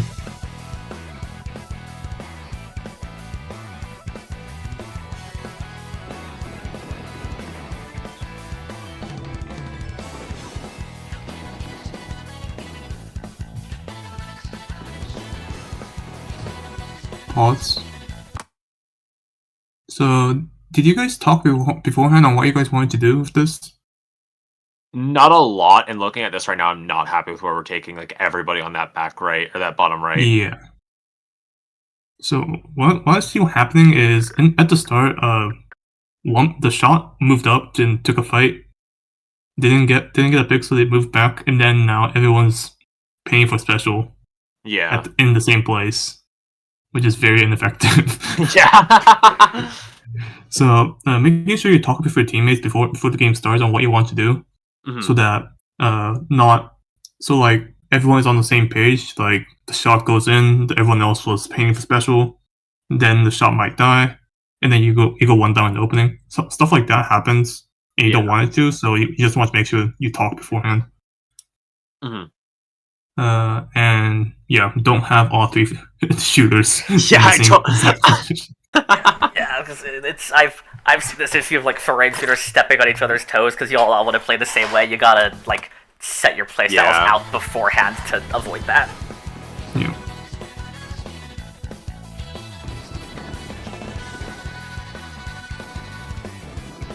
Yeah. Since the shooters are all in the same place, the mid's completely free, and the rapid can't do much against Umbrella and Stamper. And also, pause. Yeah, a lot of things just happened. Would you like me to go back to about 4:35? Yeah. That's good.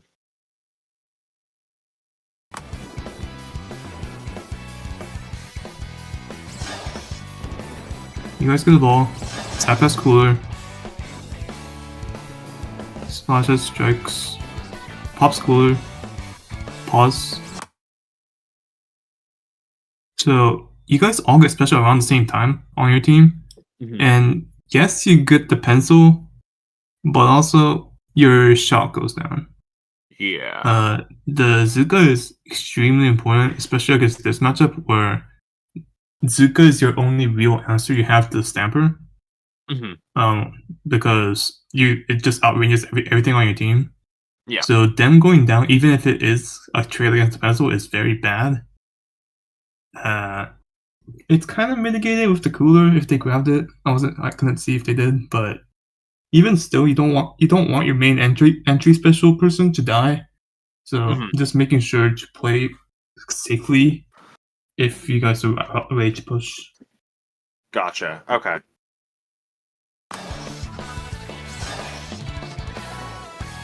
Yeah, they didn't grab cooler. You guys still do get 3 down with the jet. Okay. Good score, but kind of risky. Missed the ball. Unfortunate miss. Yeah. Can you go back to like 420? Yeah.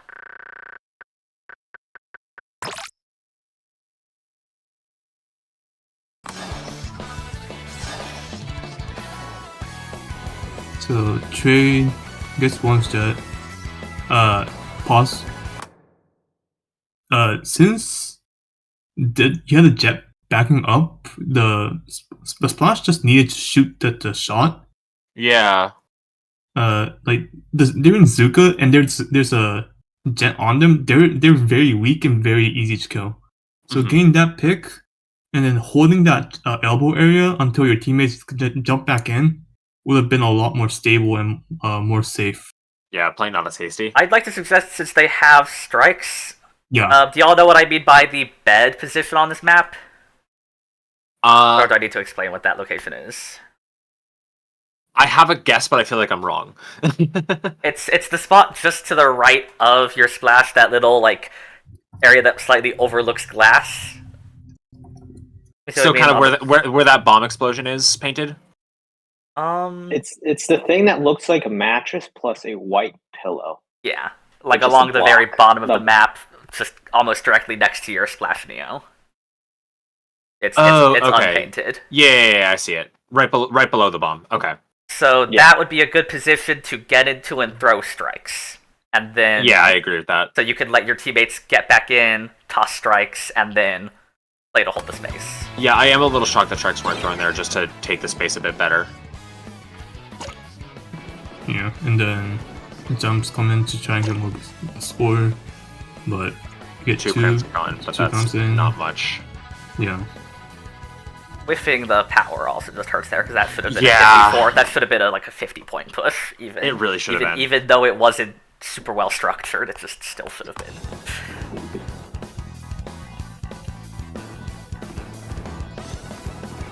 Okay. So you guys are in disadvantage now. You want to survive, and could you pause? Yeah, I was gonna say I was looking for them. I don't know why they dropped there. Yeah. Yep. If you want someone to drop there, it should be someone that can poke at the enemy safely and stay alive. Like Stamper is great. Rapid, not on this comp, but on a more defensive comp. A Rapid can drop there. A Slosher is very good at it too. But at most, you want one person to drop, because if it's more than one person, it's too much, and you're not going to have enough firepower on the elbow area. If there's two people down there, most teams will realize they can ignore you and just fight everyone else. Yeah, they're just gonna kind of go around.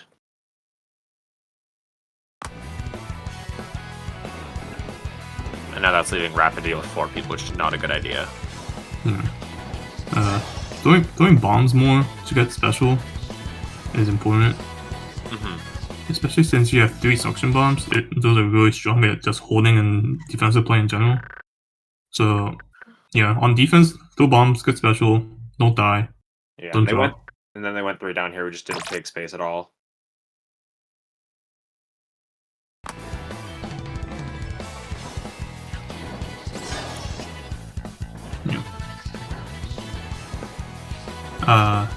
No need to drop back down on the right.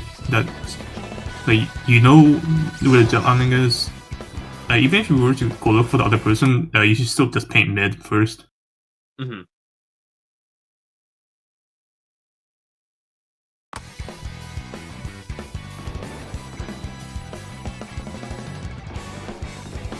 come down.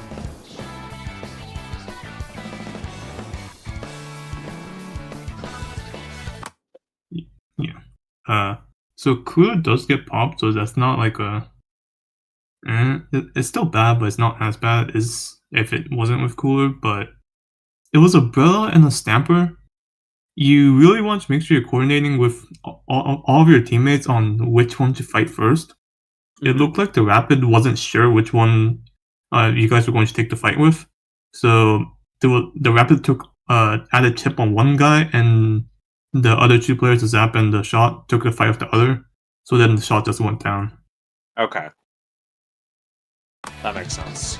The Rapid looks like it's really struggling to find opportunities without Jet, which in my head is caused by people not calming where they want more help with, because Rapid isn't a weapon that can go in, take fights, and like be abundantly helpful to the team. It needs direction because it needs to be really precise with what it wants to do with their shots. So having someone say, "I need help over here," and like now 2 seconds, something like that, will help the Rapid get set up and actually be able to help your teammates more. I wonder if the Rapid might also like another midline weapon on your team, something that's not necessarily a backline anchor, but something that can help split the burden of anchoring away from it so it can get to act a bit more. Yeah. That player typically is actually an E-leader main. Interesting, so this is them trying to play something more aggressive.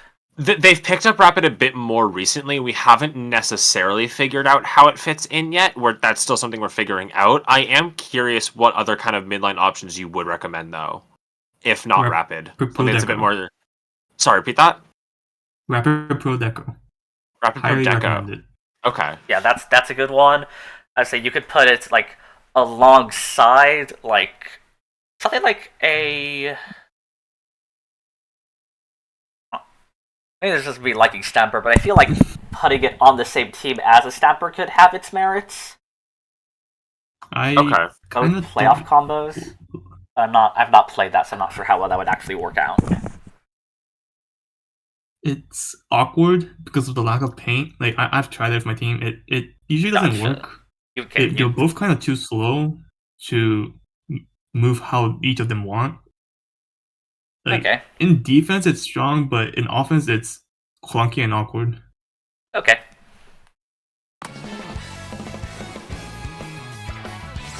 Rapid Pro Deco is a surprisingly good kit for how bad its pieces are, though. So it's an interesting synergy.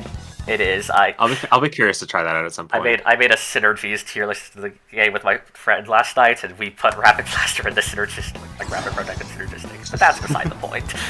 It's so odd to see a kit that actually works with marker. Alright. Why did you guys let that power clamp die? I say when we like to rewind here to about 240 and 245 see what happened here. There's some weird stuff that happened. Yeah, look, see how the Rapids just so far back. Yeah, it doesn't really know what to take. Yeah, there were also 2 fights going on at the same time, like 2 1v2, so it kind of couldn't help either of them without getting in the range of the other one. Which yeah, y'all just... I'm now also wondering the same thing. What? Why?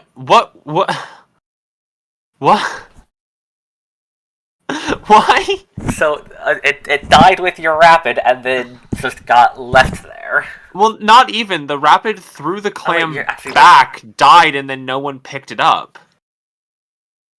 Yeah. I'm now also wondering what was happening there. Yeah, thank you.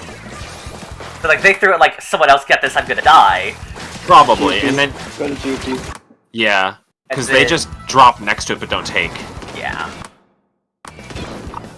I'm wondering if that was called out or not. I don't... We might have the comms from that recorded. I can go back and see if we have it at some point later. I'm curious if that was ever called out, like, I'm throwing this, someone else take it. What is happening in mid? I don't actually think it's that bad. I just thought that was a funny line. It was a good segue. I like it. I'll let this go back to correct me. I'll pause at the same point. What is happening here? Like, you guys are getting ranged out. Like, the pencil is there. The Stamper moved up after getting the pick on the zap. Mm-hmm. And no one is really putting any sort of pressure into enemy choke or even in mid. Shot goes left, splash goes left, and the zap is dead in your elbow. So there's nothing in mid, right? You need specials, especially Zuka and strikes. since you get hard outranged, you need the special to at least move them for a few seconds, so that the rest of your team can go in. Strikes just got used on defense, which was kind of a waste, to be honest, since they were already backing up. Yeah. But you see bottom left, there's a bunch of yellow paint that you can use to get either special shot. Bazooka is probably going to be faster since Strikes just got used. So then you have to wait until a special is ready and then you go with that. Otherwise, you just get poked and then eventually killed because you can't move. Does that make sense? Mm-hmm. So, not necessarily going for a special on the idea of getting a pick, but sometimes just using it to set up the ability to take space of a certain area. Yes. Gotcha. Most specials are not meant to get direct picks with. Yeah. It's only about Zuka. And yeah, that's about it. And like Inkjet. Yeah. Even Inkjet, I would say it's not. It is like a. I think like tool. Zuka, Inkjet, and Hammer are. Okay, Hammer, yeah. Hammer. Yeah, we'll give it to Hammer. I almost want to give that credit to like Reef, but at the same time, no, I don't. No, I don't. At the same time, Reef. I hear Reef and I hear cheese. Yeah, honestly, Reef Slider is only used for zones cheese. If it gets a pick, what is the other team doing?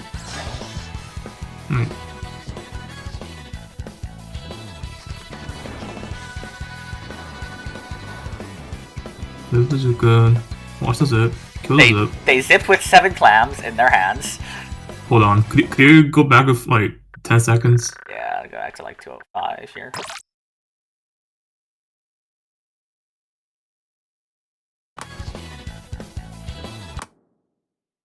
Yeah, keep going, keep going.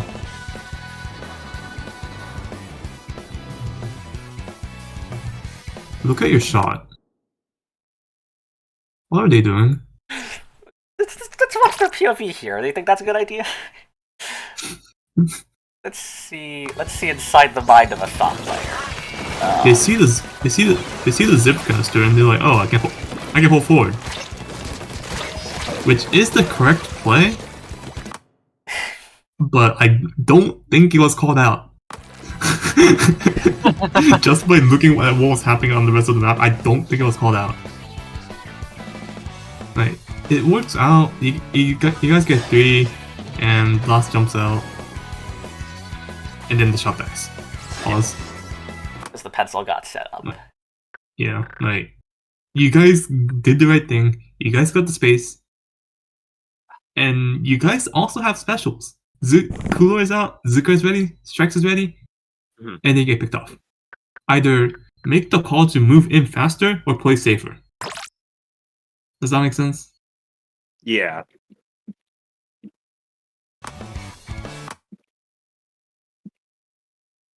Like, here...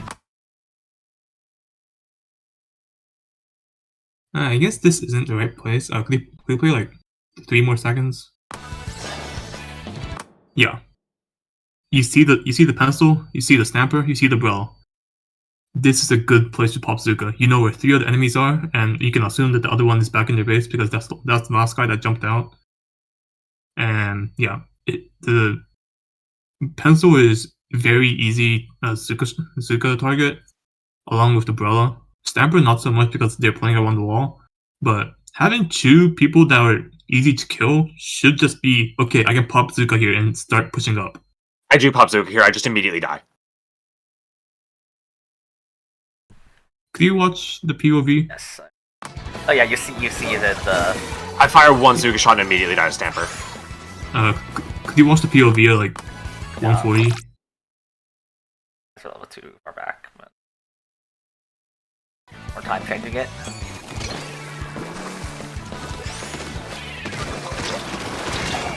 Okay, it's too late. Yeah. Since you moved up a little bit, you saw where the Stamper and the Brella were coming from. You said at the start of the game that the pencil is almost always going to be set up on snipe in that exact position. So you want to be avoiding that sight line. So you around that pillow, you see that the enemies are coming up. You don't even have to pop Zuka. They don't know you're there. You could shark it and just kill them. Okay. Could you go back again? Yeah.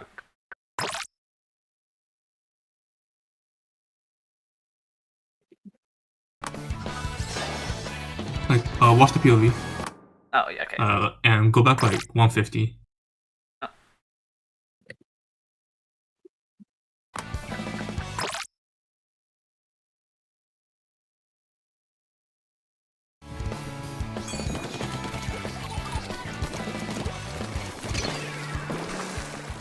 Like, like, as soon as you got up to that ramp, the stamper was swimming in. They couldn't see that you were there because you saw the stamper coming in because of their shot. Let me watch the Stamper's perspective from that moment. Even. Yeah, I'm curious to see what they saw in that.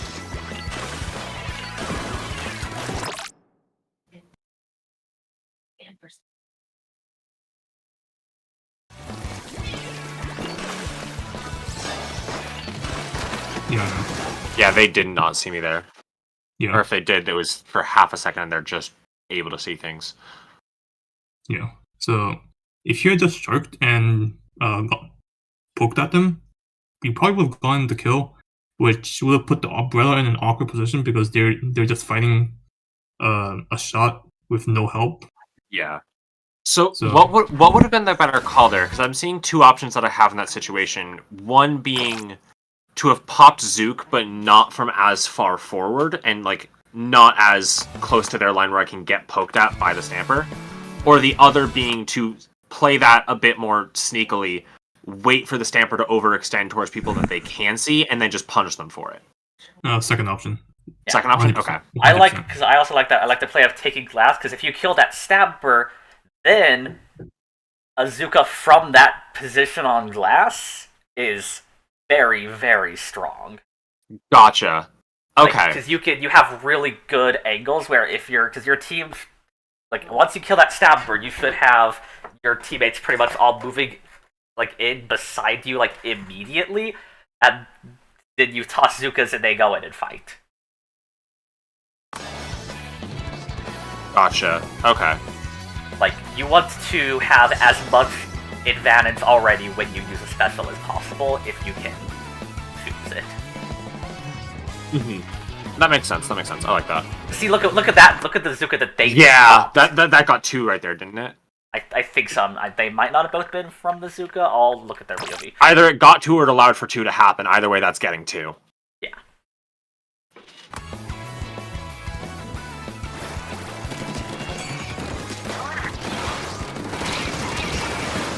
So not them directly, but and see that's exactly the kind of thing you could have done, and you want to be looking to do.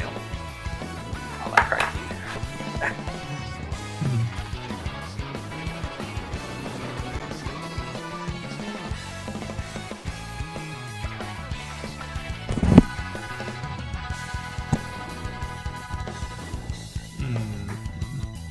Pause.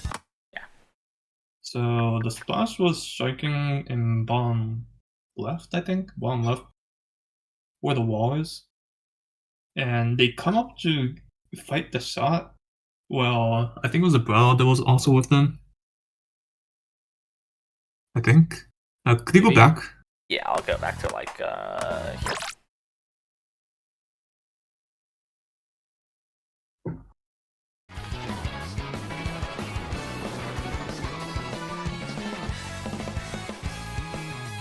Right, Stamper dies. Yeah, they take on a 2v1s, looks like. Pause. Would you like POV? No, it's fine. I don't think they called out that they were gonna fight it. The Rapid was quite literally just running away from the fight as the splash came up.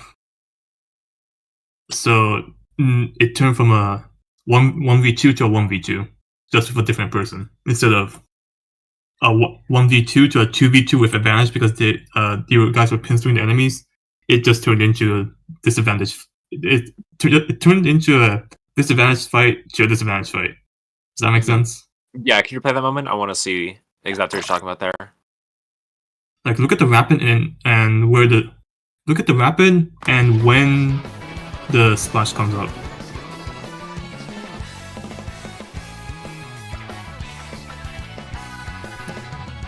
They're running. And then they die to the guy underneath. Gotcha. Okay.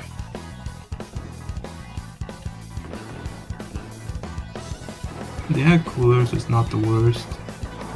Stress gets popped. Pause.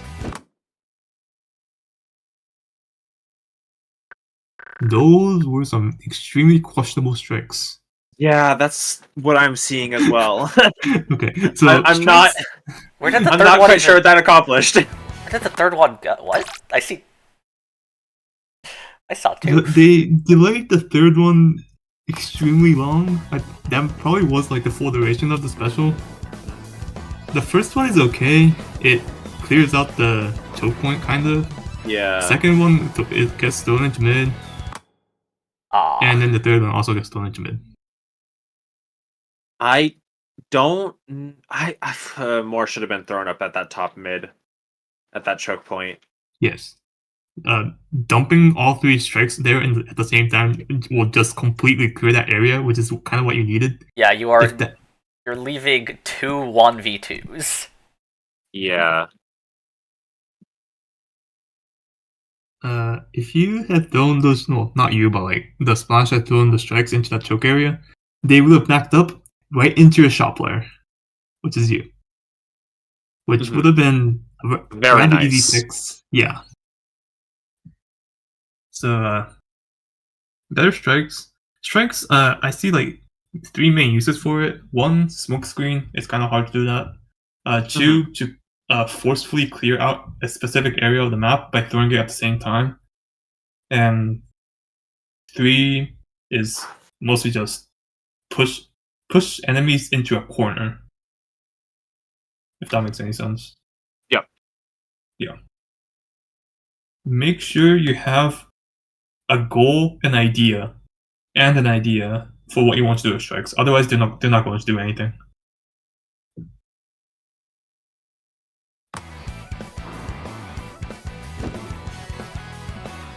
Yeah, Stamper's still there. So they get to pick. Zips out.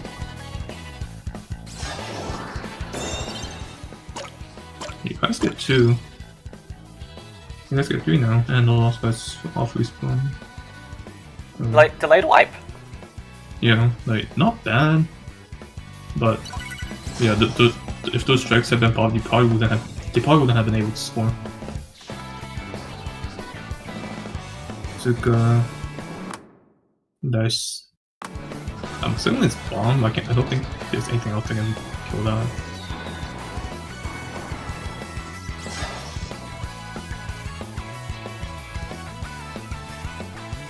Extremely lucky kill on the Stamper. That could have ended the game.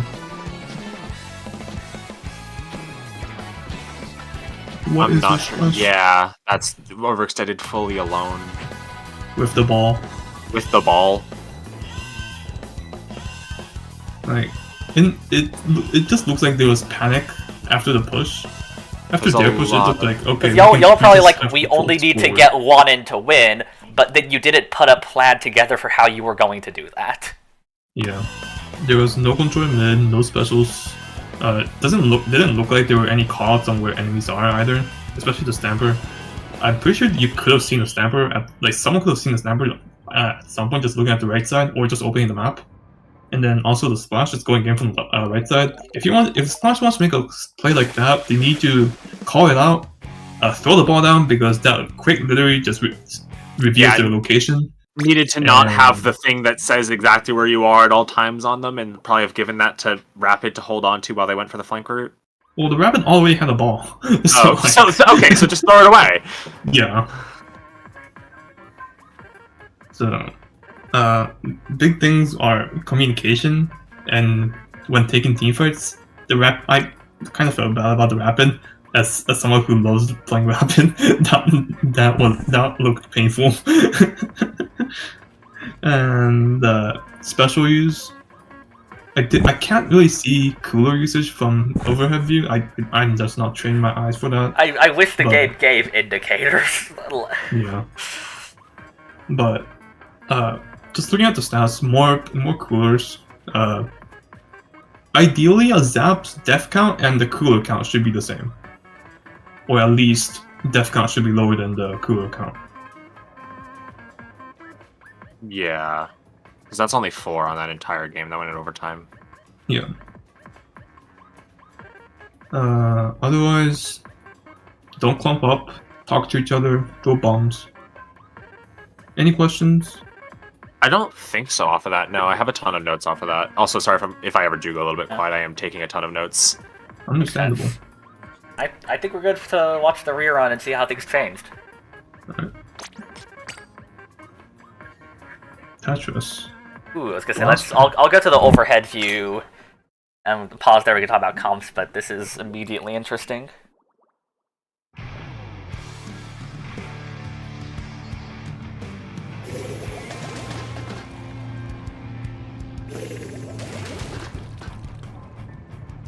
What the?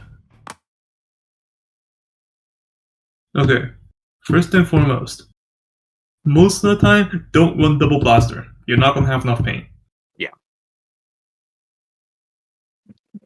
As a blaster player, I know this way too much. I've played Clash Luna before. Yeah, we won the set. It sucked. Y'all gave up your shot and your zap. Yeah. To add these. Like, Yeah. the entry option and one of the most essential specials in the game right now are gone. This is going to be a can we out mechanic the enemies and how much can we do it game. Because you're gonna have to fight double the fights as usual because it's cooler. And you're gonna have to win all of them. Let's see how it goes. Like I said, let's show the decision. Let's. Well, they have a pencil, some mid ranges, and a shot. It's. Like if I were you guys, I would just be running it down mid. Like, don't care, just kill them. Yeah. You need to play fast so that the enemies don't have time to get cooler.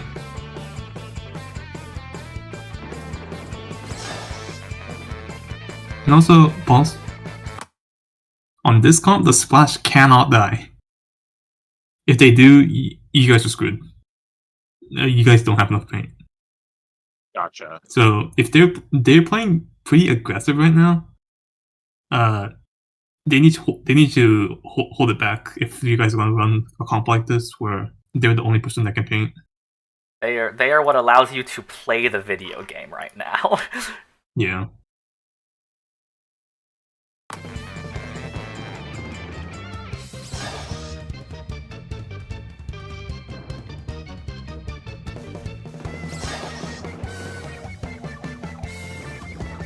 Yeah. See how this splash isn't exactly painting? And, like, there's so little blue paint on the map right now. They get strikes, they pop it. Those are good. Like, that just clears the entire area out. I'm just gonna ignore what's happening. Yeah, I'm just gonna ignore what's happening on the left side right now. The blaster's tunnel vision. The blaster. Really, I don't want to talk about that. you really should have gotten 2 kills on the people that were not the pencil. Yeah. Look at how close they are to you. I don't want to talk about any of this moment. You probably win that fight, right? I don't because the other ones come on me and I'm just nah. Okay, well, pause. Okay. I really don't want to talk about that. That was just my mechanics just going to shit. Like, yes, that as a blaster player, I know how that feels. Like, trust me, I know. I've been in that situation so many times. But also, you can salvage that situation. You were fighting one person. You saw another guy drop. You saw another guy jump in. There's one guy in mid. Everyone else is on you. You call that out, and everyone else just rushes mid. True. Okay. Does that make sense? Yeah. Okay, I'm a wiper player myself, and one of my favorite calls is when I get to say, "They're all on me, just go." Yeah. I play MMOs, and this term called pulling, where someone who has high HP or high evasion, aggroes the enemy and then just sits there, wasting their attention while the rest of the team just hits it. And a couple of my other teammates also play MMO, so we just say, "I'm pulling," and then that's just the sign says, "Oh, we can move into mid, or play objective, or kill them." something. Okay. Does that make sense? Yeah, if you have a ton of people distracted on you for a period of time, it lets everyone else kill whoever isn't there. Exactly. Yeah. So, as a blaster, if you're stuck in that situation where like, okay, I need to hit a direct on this guy, yeah, you just call out that I'm distracting someone. Because it's gonna take a while. Nice pick.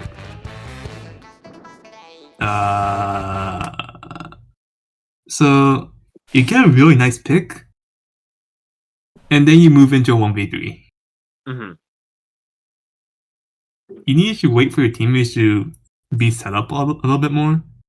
See how far the fight is from where the rest of your team are. Like, they're quite literally still in your base, while you're pushing it into their base.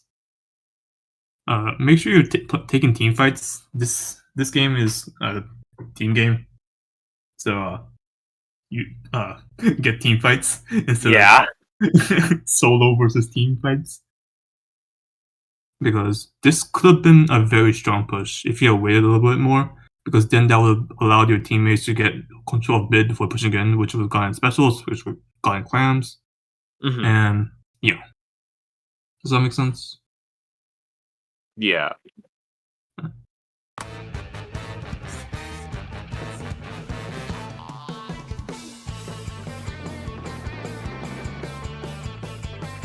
Okay. Trades. Does the shot get called out? No. Uh-oh.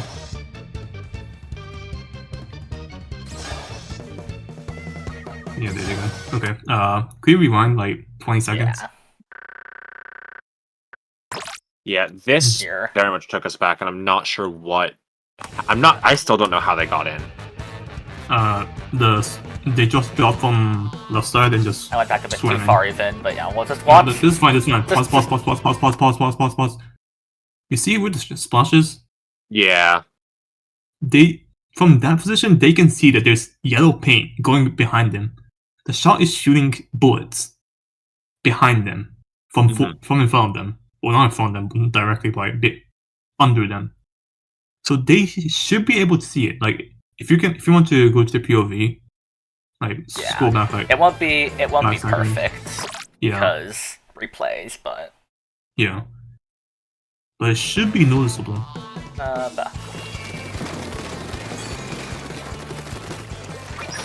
Yeah. There's a line of ink that goes behind them, which wasn't there a second ago.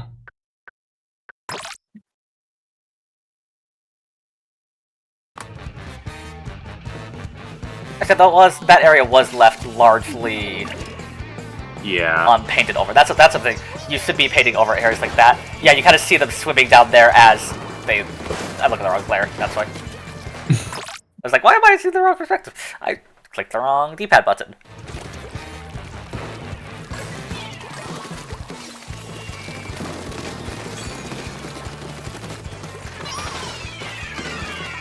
See, by now they're already behind y'all. Yeah.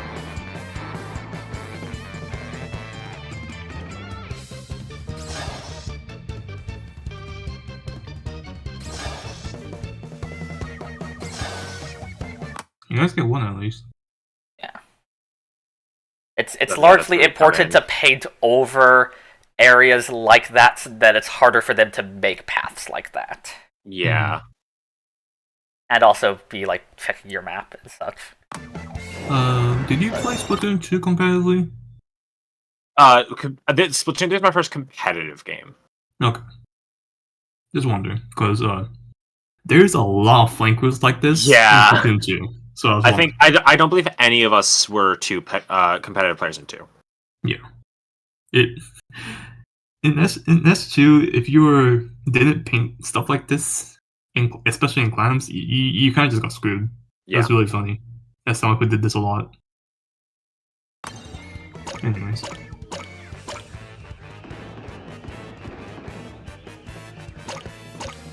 Yeah. Here's one. Nice trade. And then strikes. That gets somebody.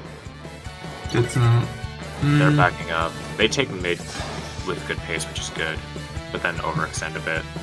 I disagree Never with mind, the they're holding Jack good place pop right there, there. actually.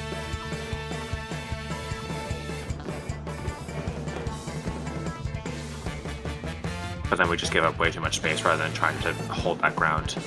You kind of can't, honestly, because of the pencil. True. Yeah, like you just don't have that much paint on your comp, so it's really hard for you to take that space in a neutral situation. Yeah. Those are better strikes, a lot better strikes. Yeah. But That actually gets us in, but unfortunately we can't hold it because again, no paint. yeah, like this is a hero play, if anything. Yeah. Works out, but not something you want to rely on. Getting at all. 20 more points when you're one person there, and you would need another 22 after. You'd rather just try to get jumps back to mid. Yeah. Except that it's a dead push. If that would put you in the lead, by all means. But if it's not going to, it's a dead push.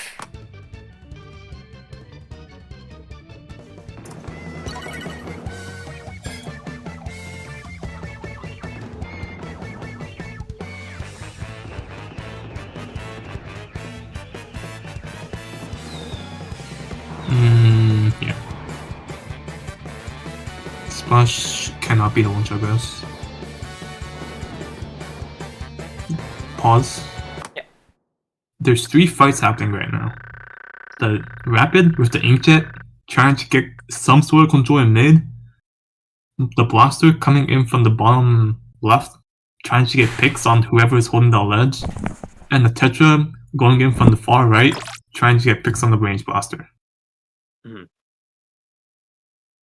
This is another communication moment. There's no pain in mid, but you guys are panicking because you guys are down, so specials get popped and you guys just start taking fights.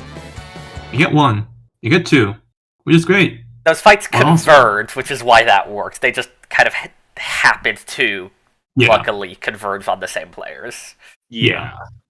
It wasn't like an intentionally set up angle from the looks of it. No, it wasn't. Good to keep playing? Yeah.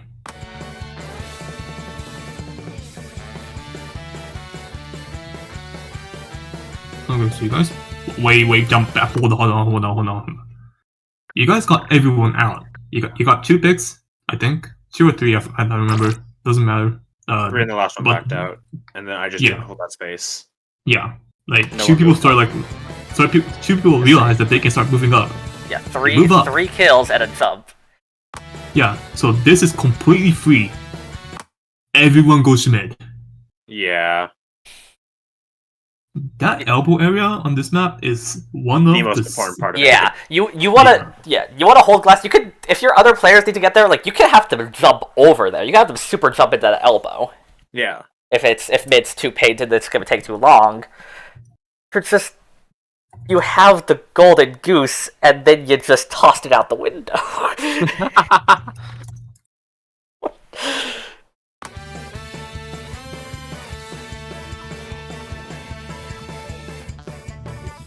Yeah, now you have to do another team fight to get this whole choke point back without specials this time. And it like Yeah. sort of works, but it's so awkward compared to This is you just. this is a dog fight. There are Oh no God, specials, what no is- coordination.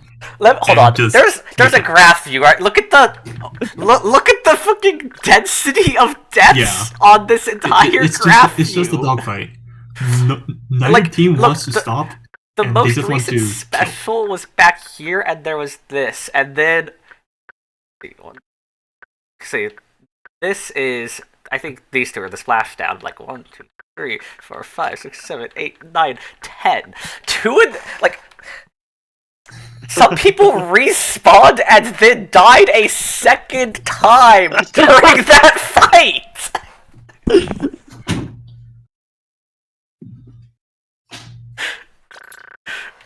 What in the world? Like, it's people just popping in and out here. I just love looking at that part of the graph, especially compared to like the entire first half of the match. Because every other thing, every other time that like stuff is happening, you can clearly see density with specials in the middle of it. Yeah. And then no. It's just a moment right there. Y'all.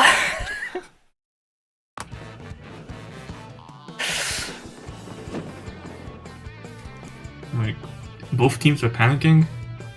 You guys want to get lead. They don't want you guys to get lead. So they're like, okay, kill them. And you guys are like, okay, kill them.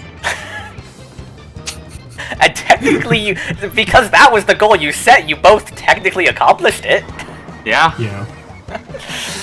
But one team has the lead while the other doesn't. That's a scrappy zip cast. I don't think that was called out. Probably not. Yeah.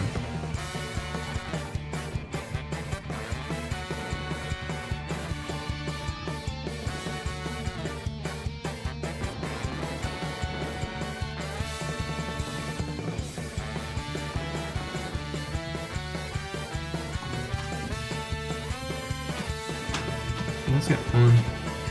But the big issue here, you guys don't have a ball. You guys get a ball barely. And you're too focused on making the But ball, also, but also. That was when I got a little bit upset because like while we were dancing around there, I was yelling at the person who had the rapid to give me 2 clams so we could make the ball, and it kind of took way longer than it needed to, so we didn't get the ability to look behind us and see that someone was there. Yeah, that's you had to do that in that situation, but things like that are why I kind of hate when people just make a ball, like, you know, get 2 down on the enemy team and then are admitted to like, let's make a ball. Like, take space. You could throw the clams on your way. Take the space. In this case, you had to because you needed that extra 15 seconds. Yeah. But you can see it still cut your awareness. Yeah. The fact how long it took really cut awareness. We could have, because the ball formation took like 5 seconds longer than it should have. Yeah, that stuff should be like automatic. Is like if you're pushing up, okay, you should probably already have clams. You should be, if you have a high number, you should be trying to pick them up from people. If you have a low number, you should be looking for who has like 6. Yeah.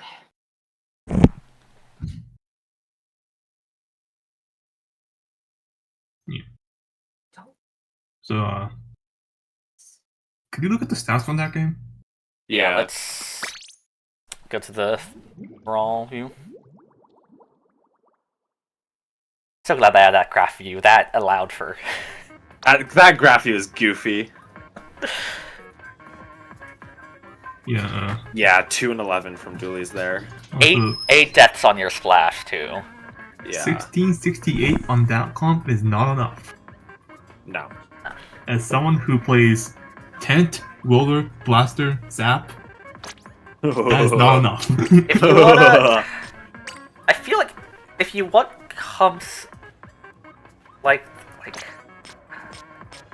There might be some way to move something from this comp onto the first one. If anything, it's probably the shot. Yeah, I was gonna say I think you should have at least the shot still. Okay. The zap, like it's like the shot and zap are both good because the big weakness of this comp is that there are 3 short-range shooters and 1 midline. You don't have much range threat capability. Mm-hmm. Here you went for ranged threat, but lost the close range. Yeah. You also just need a way in. I think like I think if you really wanted to try, like, I could maybe see like shot, zap, the rapid, and the custom blaster if you have your shooters fully committed and aware that they are going to be painting a lot. Mm-hmm. Because those ostensibly have good tools and good fights, it's just 2 blasters is really weird to work with. But I think that like the tetras are hard to place. And Splash Neo's in a kind of, especially for like, Splash Neo's a more supportive weapon that'll hang back, throw bombs, and throw its strikes. For how your Splash Neo player is trying to play short-range shooters, I think they would be better served by also picking up shot or maybe zap. Shot if you want to be more aggressive, zap if they want to become more supportive. I 100% shot. Yeah, for the way that this player is playing, I think shot would be a good thing for their pool. Okay. Like their performance just becomes better if you put them on a different weapon playing the same way. It's like playing aggression with a support weapon. Yeah. And just put them on something aggressive. And then see how that works. If it doesn't work, no, that's fine. But yeah, we'll see if they listen to me on that one, because they're what's the word? It starts with an S. Stubborn. They're stubborn about their weapon pool. I keep trying to get them to play Vanilla Splash, and they'll just say no. I just say like not even like if they want to be that aggressive, I really think that like just Vanilla Shot will just do the things that they're kind of trying to do with the. If they really like strikes, put them on T-Tech. Yeah. Mm-hmm. Splash is just more supportive than it seems like they actually want to play, even if they don't realize that they don't want to play support. Like, looking at how they are playing. The weapon doesn't have good kill power comparatively. It's just crazy, but...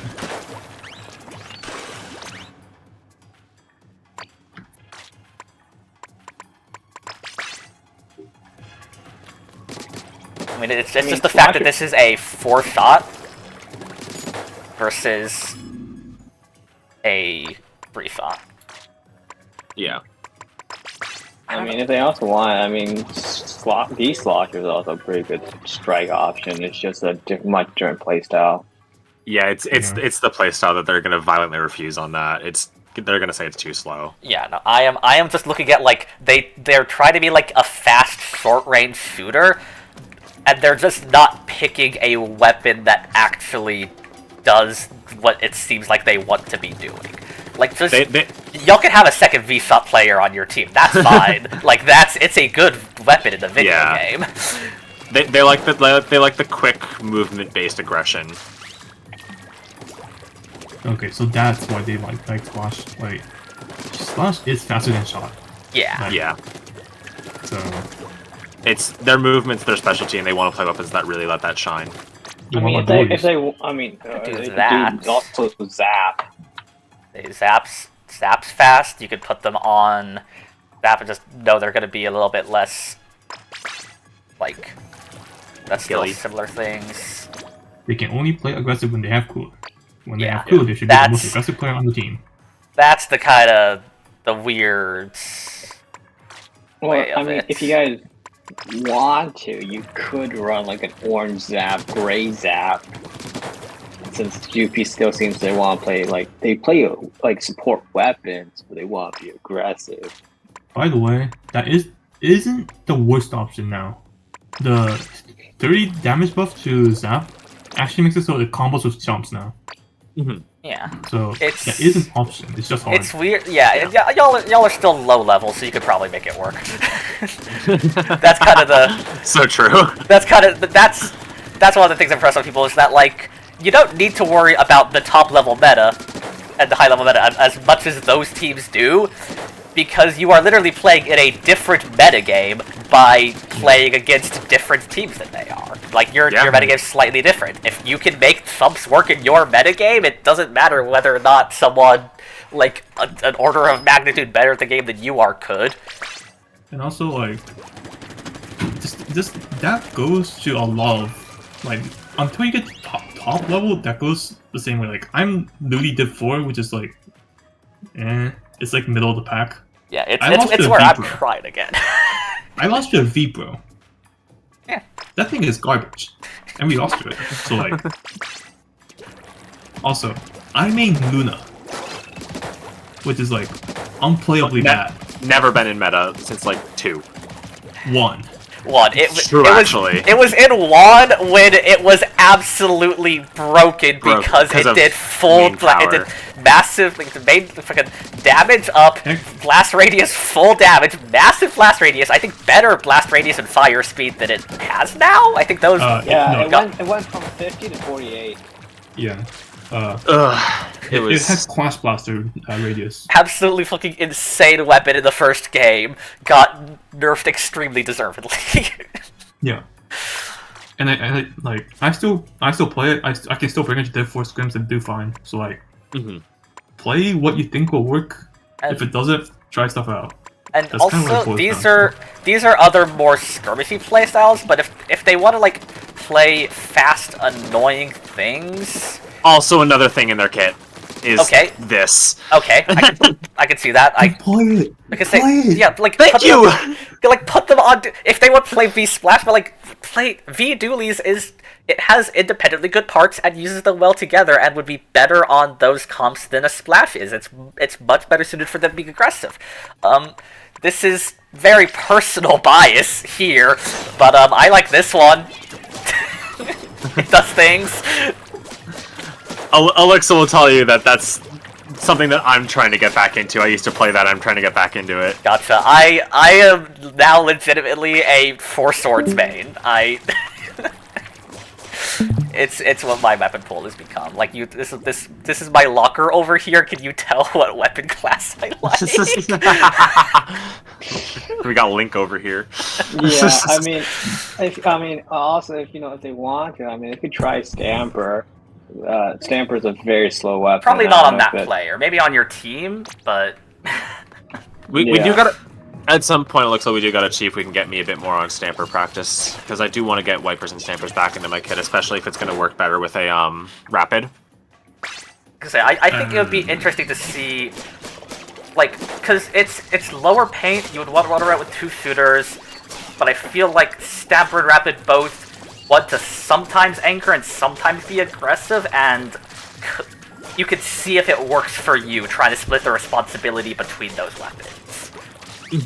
It really comes down to how your team would play with it and how much paint support you could get from your other players, because it is low paint, especially after Stamper's paint nerf.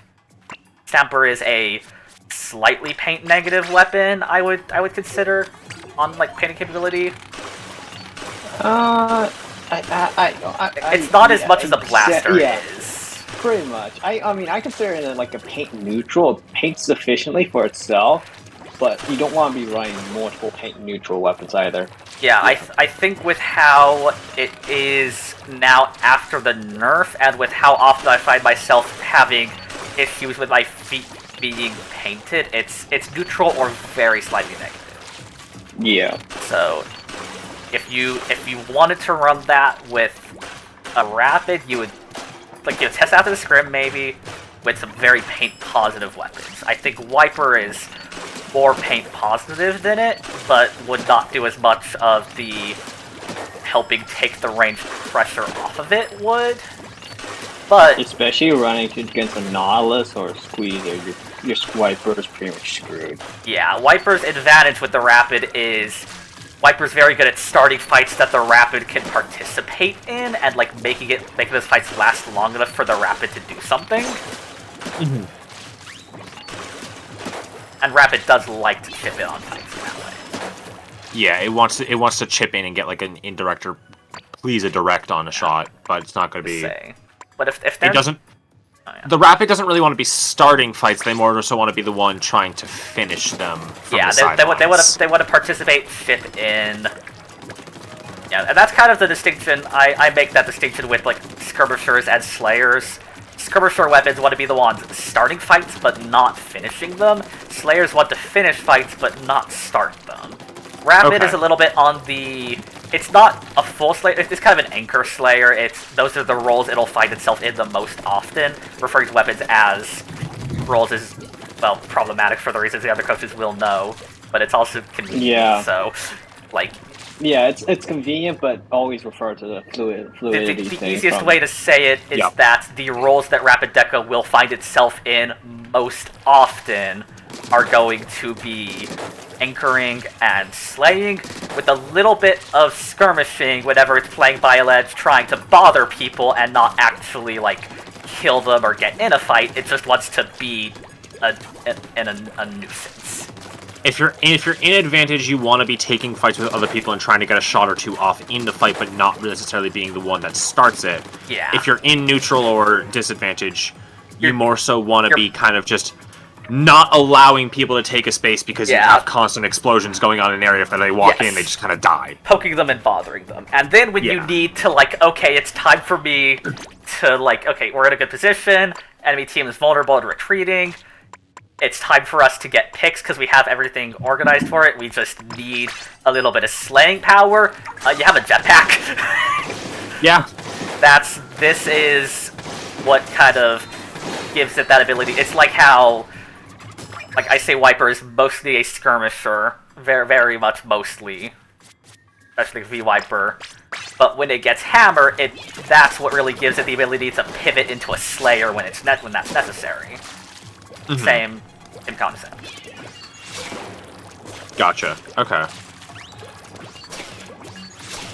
Yeah, Rapid just wants to be ever present, but never the focus. That's a good way of putting that. I like that quote.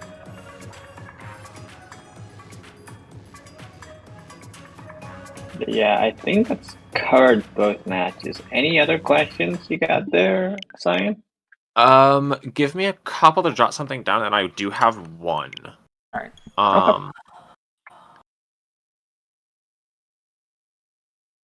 Yeah, I mean, if you want anyone also teaching any, like, swords, I mean, Lux and I are here, and if you need help, like, the whole changing weapon pool, I mean, you can potentially, like, use our names, because, I mean, we're the ones coaching you, so, you know, you can it's assumed that we do know a fair amount of game knowledge. Yeah. Probably better than Jupi.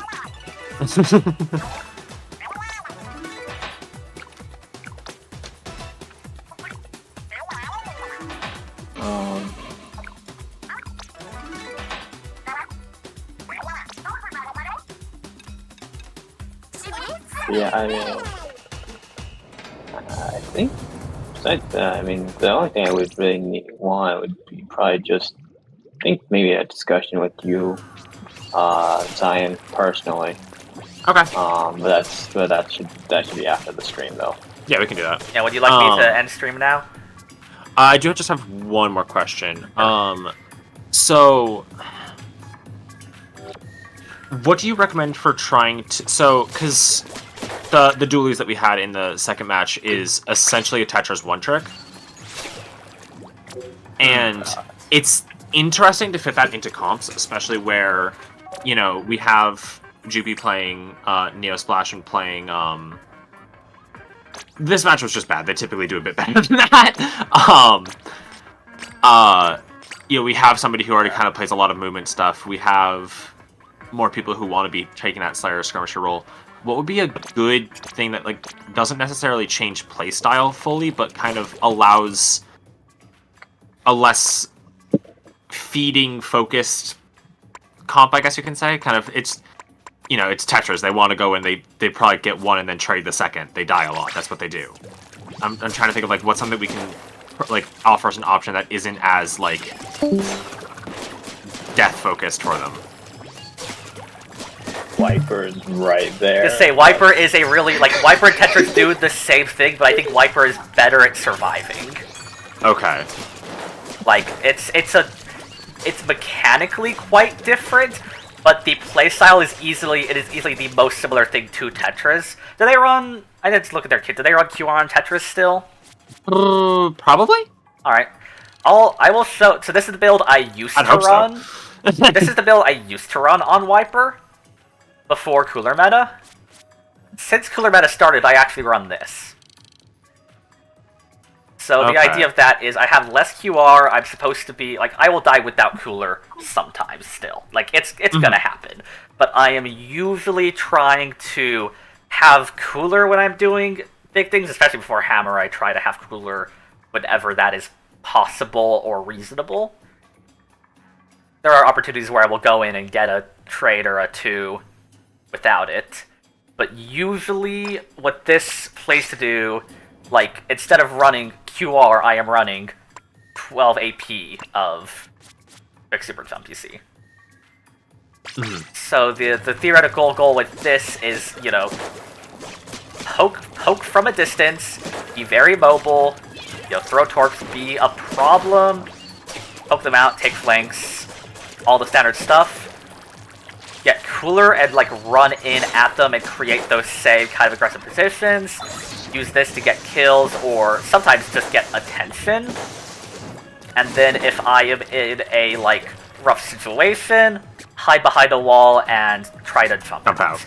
It's a habit I still don't do probably enough. I'm trying to build, but like when you have cooler, it's instant. But even when you don't, like, I guess I can swap to the other wiper to show just straight up like how long a super jump takes with this much. Like I die on my stamper super jumps a fair bit because I only run one sub of this, and like with how fast these become, I'm so used to this extremely quick base jump. No, I felt that I had to move a couple things of quick super jump to the shoes on my blaster kick because I was like, I jump so slowly with this. If I get into a bad situation, I just die if I try and jump out. Yeah, because like, Wiper is a thing I strongly recommend. I can send that Freshest Fit your way if you want, but that's... Yeah, hang on, let me screenshot it real quick. I mean, I could get the Splatnet image. That'll be better looking.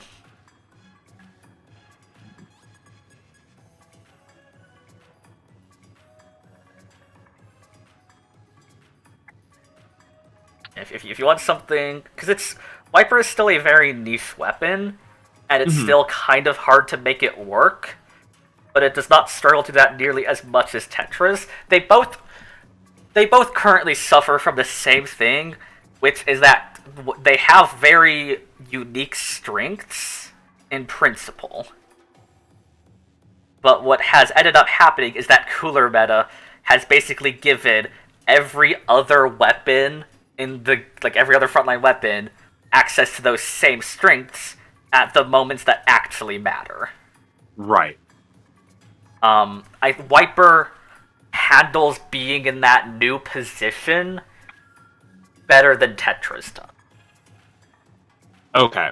So because I've been I was a Wiper watcher for a while, and I did switch to Stamper because I was still struggling to always make Wiper consistent.